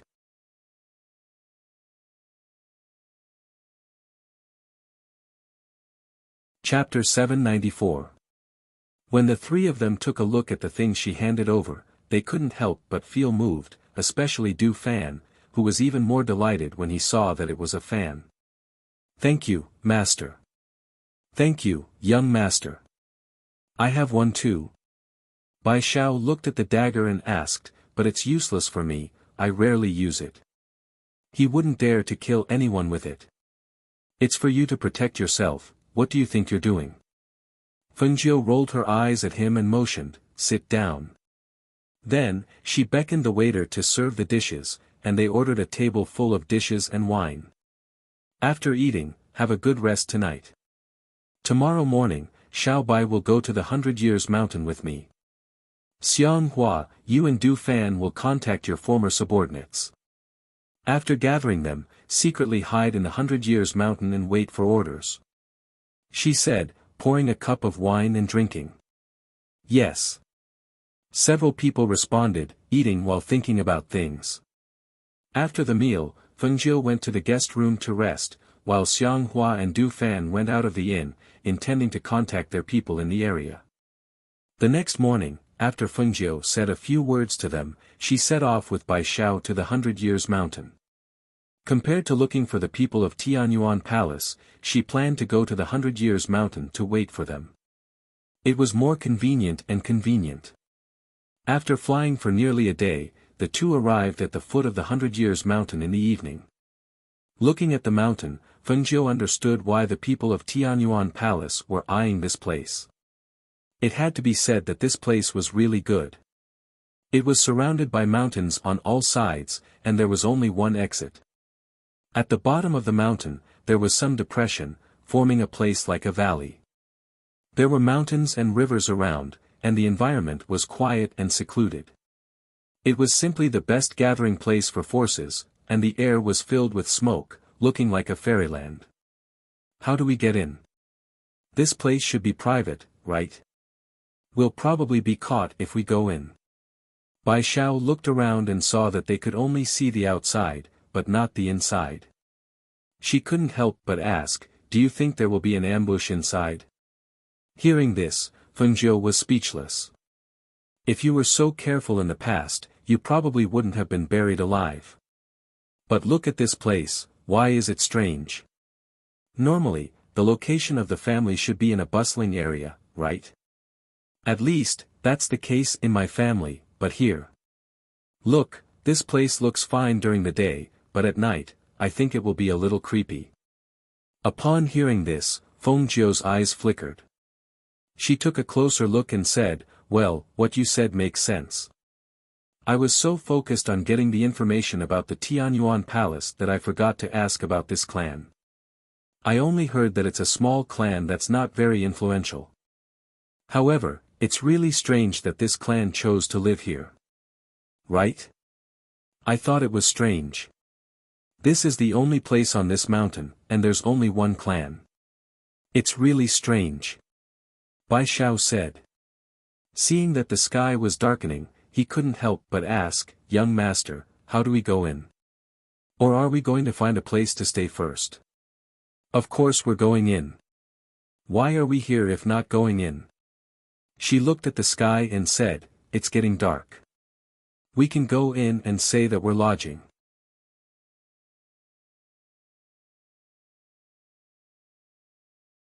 Chapter 795. Seeing that she had stopped, Bai Xiao looked around and asked, what's the matter? Why aren't you moving? There's an array. She glanced around and her gaze fell on the road under her feet. There's an array starting from here. Moreover, this array is not an ordinary maze array. She raised her eyes and looked ahead. A thoughtful look appeared in her eyes. Is this family really just a small one?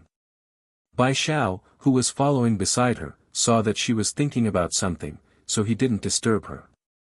Instead, he looked around. He didn't know if it was an illusion, but he seemed to see someone floating by not far away. However, when he looked again, the person disappeared. Could it be that I'm seeing things? He muttered and rubbed his eyes. What do you mean? Fengjiu asked. I think I saw someone just now, he said. Someone? That's impossible. There's no one else's aura around here except for the two of us, she said. Then, she added, there's a fog in here.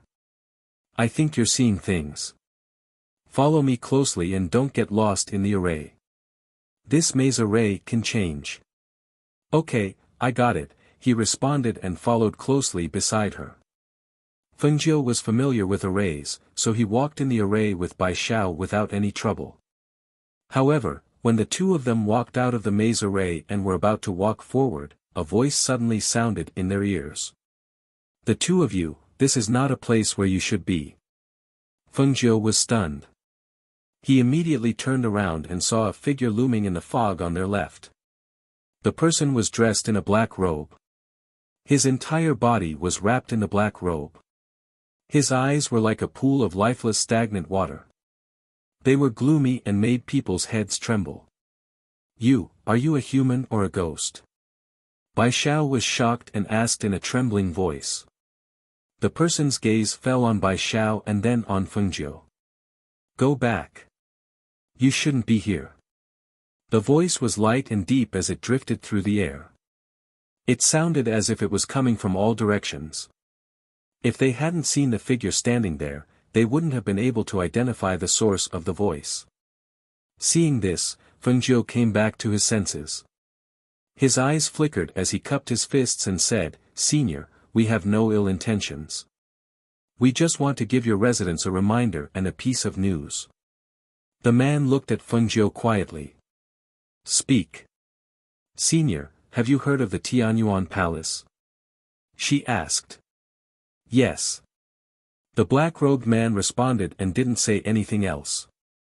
Seeing this, Fengjiu simply told him about the Tianyuan Palace's intention to occupy the 100 Years Mountain. Finally, she said, because there is a nascent soul cultivator, several golden core cultivators, and many foundation establishment cultivators among them, I wanted to come over and warn you. If the strength of the mansion does not allow it, please avoid them as soon as possible. Thank you. You may leave. The black-robed man didn't leave.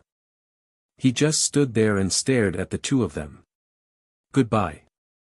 Fengjiu didn't stay for long. He cupped his fists and left with Bai Xiao. The black-robed man watched the two of them walk into the formation. Not long after, their figures disappeared in front of him. Only then did he turn and leave.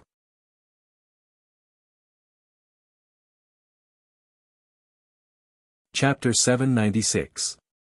We're leaving just like that. Bai Xiao looked back. That strange person had disappeared, and that dangerous aura had also disappeared. Yes, this place is not right. We can't go in again. As she spoke, she led him out of the array and to the foot of the mountain. She said, We'll wait for Xiang Hua and the others at the foot of the mountain. We can't go in. Isn't that person very powerful? When he appeared, all the hair on my body stood up. It's not that the hair on your body stood up when he appeared. It's just that the cold air inside is heavier. Moreover, as the sky darkens, the cold air becomes heavier. So I think there should be something dirty inside. What? Something dirty? The kind that's light as a feather? His voice trembled as he asked. His face had also turned pale for a few days. He had been wandering outside for so long, but he had never encountered such a thing. How could he have encountered such a thing after only following her for a few days? Yes, I'll get someone to investigate this place later. How about this? You go into the city and wait for me. I'll wait here for Xiang Hua and the others. I'll go into the city to find you after they arrive. Oh right, take this and go to the city to find a shop with the pattern on the token. Then ask them for information about the 100-Year Mountain. She gestured for him to leave first. Bai Xiao took the token and looked at her worriedly. He asked, You want me to go first? Then what about you? This place is so dangerous. Can you do it alone? Don't worry. I'm not going in. Hurry up and go. Go into the city before it gets dark. She instructed him. All right then. Anyway, I'm not good at fighting and can't help you much. I won't hold you back here. I'll go into the first inn in the city and wait for you. You can go there to find me." As he spoke, he put away the token and headed in the direction of the city. After watching him leave, Fengjiu looked back at the strange mountain. She also left and went to a tree by the mountain path to find a place to wait for Xiang Hua and the others. That night, Xiang Hua and the rest did not appear, nor did the group from the heavenly Yuan palace. However, she noticed that there seemed to be some sort of light drifting about the 100-year mountain. As the night deepened, a faint and strange sound rang out. The next day, everything was as usual. The 100 Years mountain looked like an ordinary mountain. She noticed that some woodcutters and herb gatherers would occasionally enter the mountain by mistake and walk out safely after circling inside. On the night of the second day, the surroundings were still quiet. There seemed to be a faint gloomy qi in the air. The night seemed to be very peaceful and nothing happened. However, on the third day, the people of the Tianyuan Palace came under the lead of the Yuanying realm cultivator. There were about 100 people, each of them emitting a ferocious aura. They strode towards the 100 Years mountain. Seeing nearly 100 people enter, her eyes flickered. After waiting for about half an incense stick's worth of time, she saw Xiang Hua and Du Fan arrive with about 20 people. Therefore, she took a leap and arrived at the mountain path. "Young master! Master!" The two called out. After they came to her side, Xiang Hua introduced them to her. "They are all from the Tianyuan Palace. They are also the brothers I found. I have already told them that you are the disciple of the palace master. They are all willing to follow you."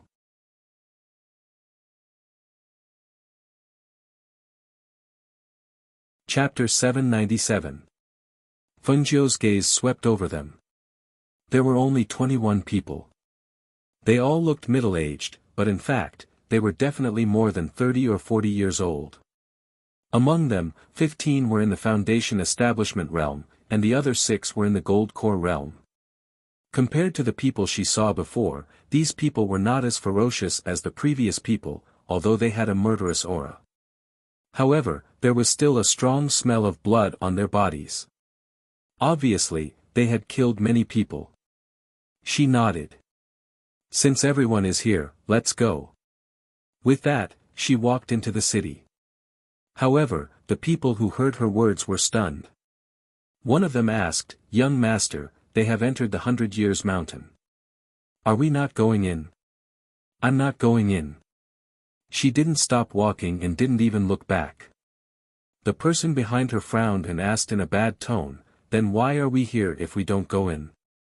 Originally, they wanted to follow her because they heard from Protector Xiang that she was capable and was the disciple of the palace master. Now, it seemed that she was just as so. Fengjiu, who was in front, stopped and glanced back at that person. "Are you questioning me?" Seeing this, Xiang Hua hurriedly said, "Young master, Chang didn't mean that. It wasn't that he hadn't seen her kill people, and it wasn't that he hadn't seen her ruthless appearance. Therefore, he knew that her dignity was not to be offended. I just want to ask, why don't we go in? Didn't we come here to stop them from killing people and forcibly occupying the land?" The middle-aged man asked in a deep voice, ignoring Xiang Hua's signal. "Presumptuous. Just obey the master's words.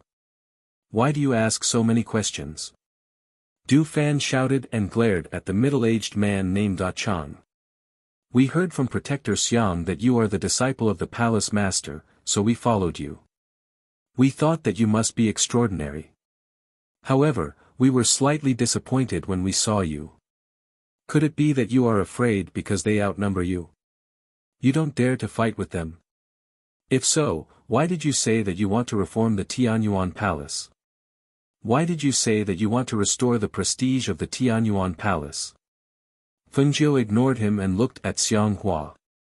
"Are these the people you brought?"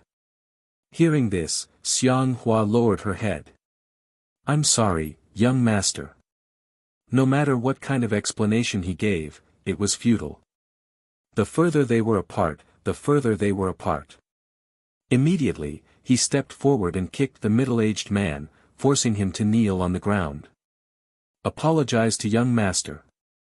Protector Xiang, let me go. The middle-aged man struggled.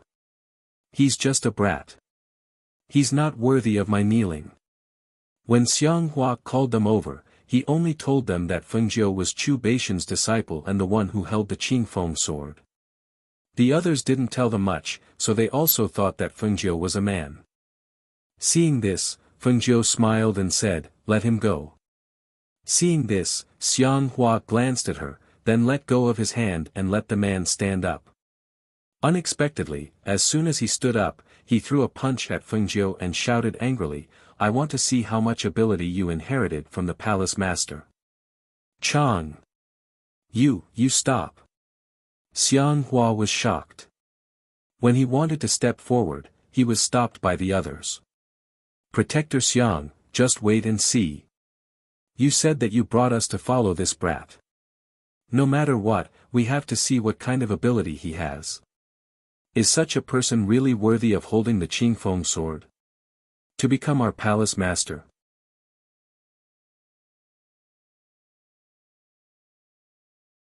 Chapter 798. Looking at the fist that was swinging towards her, she glanced at it coldly and a cold smile appeared on her lips.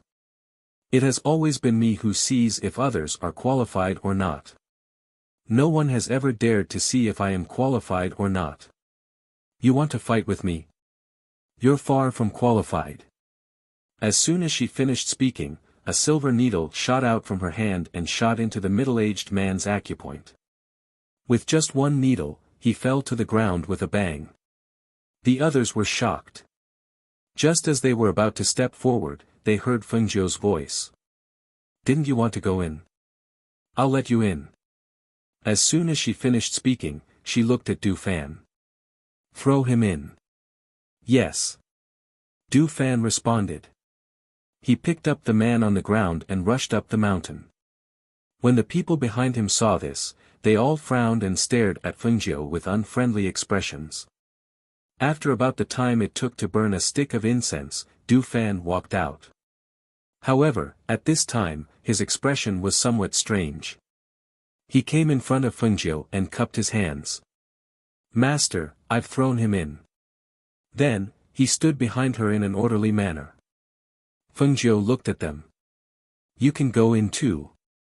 As soon as she finished speaking, she turned and left. Du Fan followed behind her. Seeing this, Xiang Hua glanced at them and shook his head. He hurriedly left with Fengjiu. When the 20 people saw this, their faces darkened. "It's just a brat. He's too arrogant. You want us to follow such a person? You don't know what you're talking about. Let's go." As they spoke, they all turned and walked up the mountain. They didn't intend to follow this youth with their lives. Now, they felt that he wasn't worth following. As the sky gradually darkened, the faint sounds of insects could be heard from the underbrush. When the 20 people arrived at the top of the mountain and walked along the road, a gust of night wind blew, causing goosebumps to rise on their bodies. Why is it colder on the mountain than at the foot of the mountain? Yes, I feel it too. A gust of wind blew, and it's a little strange. Wasn't a Chang thrown in? Why don't I see anyone? Wait, why don't I hear their voices in here? Even if hundreds of people came in, it shouldn't be so quiet, right? The group of people chatted as they walked inside. However, they found that after walking one round, they were back to the same place. There's an array here. We actually managed to get out. Where's Shaolin? He knows formations. Let him lead the way. Someone shouted and turned around to take a look. A man in his 30s was pushed forward in the middle of the crowd. This formation is a little strange. I feel a little uneasy as I walk, as if the route will change. As he spoke, he was a little hesitant, but he was pushed by the others, so he could only brace himself and lead the way. However, after walking around, they came to a place where the fog was thicker. He said, "The fog ahead is thicker, and the sky is dark. Follow closely, don't get separated." He didn't turn around, so he didn't know that the number of people behind him was decreasing one by one. However, there were still so many footsteps that why does it seem like there's no bottom in here? Even after walking for so long, we still haven't gotten out of this formation. It doesn't seem like an ordinary maze formation.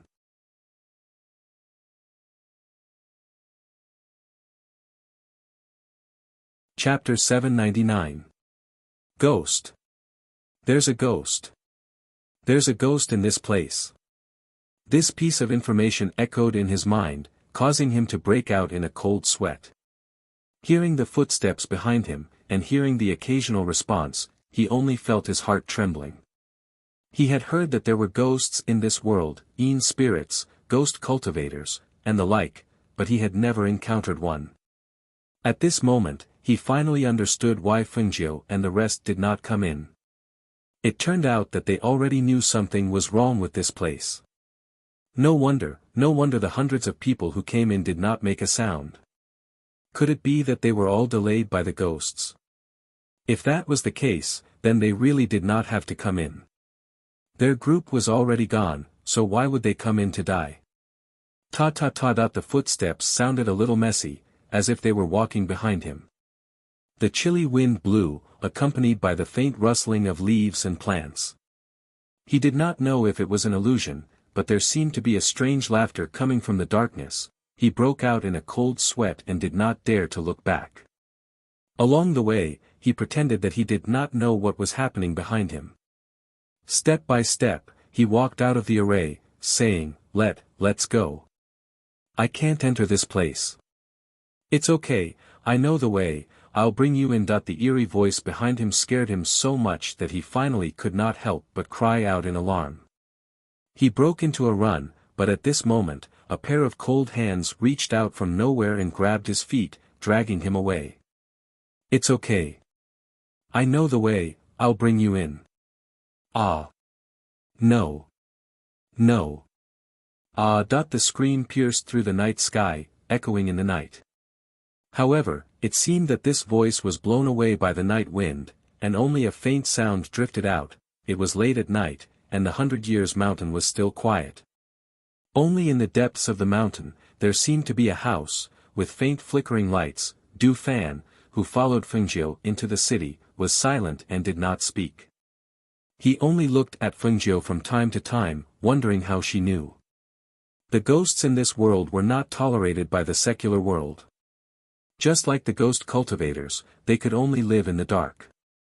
Even if they cultivated and could walk under the sun, they were still ghost cultivators in the end. Mentioning them would only make people retreat. Normally speaking, the majority of people who died would only become ghosts.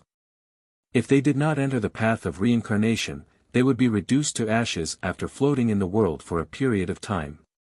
As for those who died with a strong sense of resentment and unwillingness, their souls would deepen after death, and they would become malicious ghosts and evil spirits.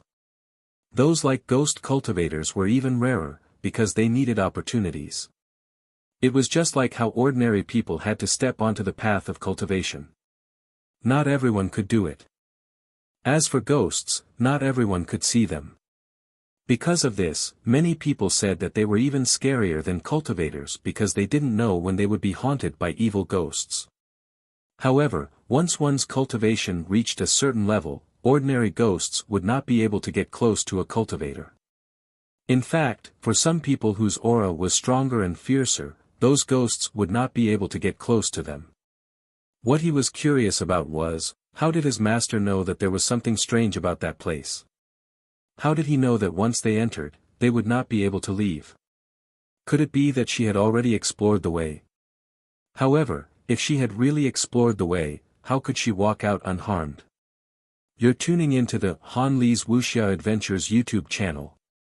We're so grateful for your support, and don't forget to subscribe to join us on this incredible journey through captivating stories. Your generosity through donations truly makes a world of difference, as it's the primary source of revenue that allows me to expand and enhance this channel for you. Thank you from the bottom of my heart for being a part of this adventure.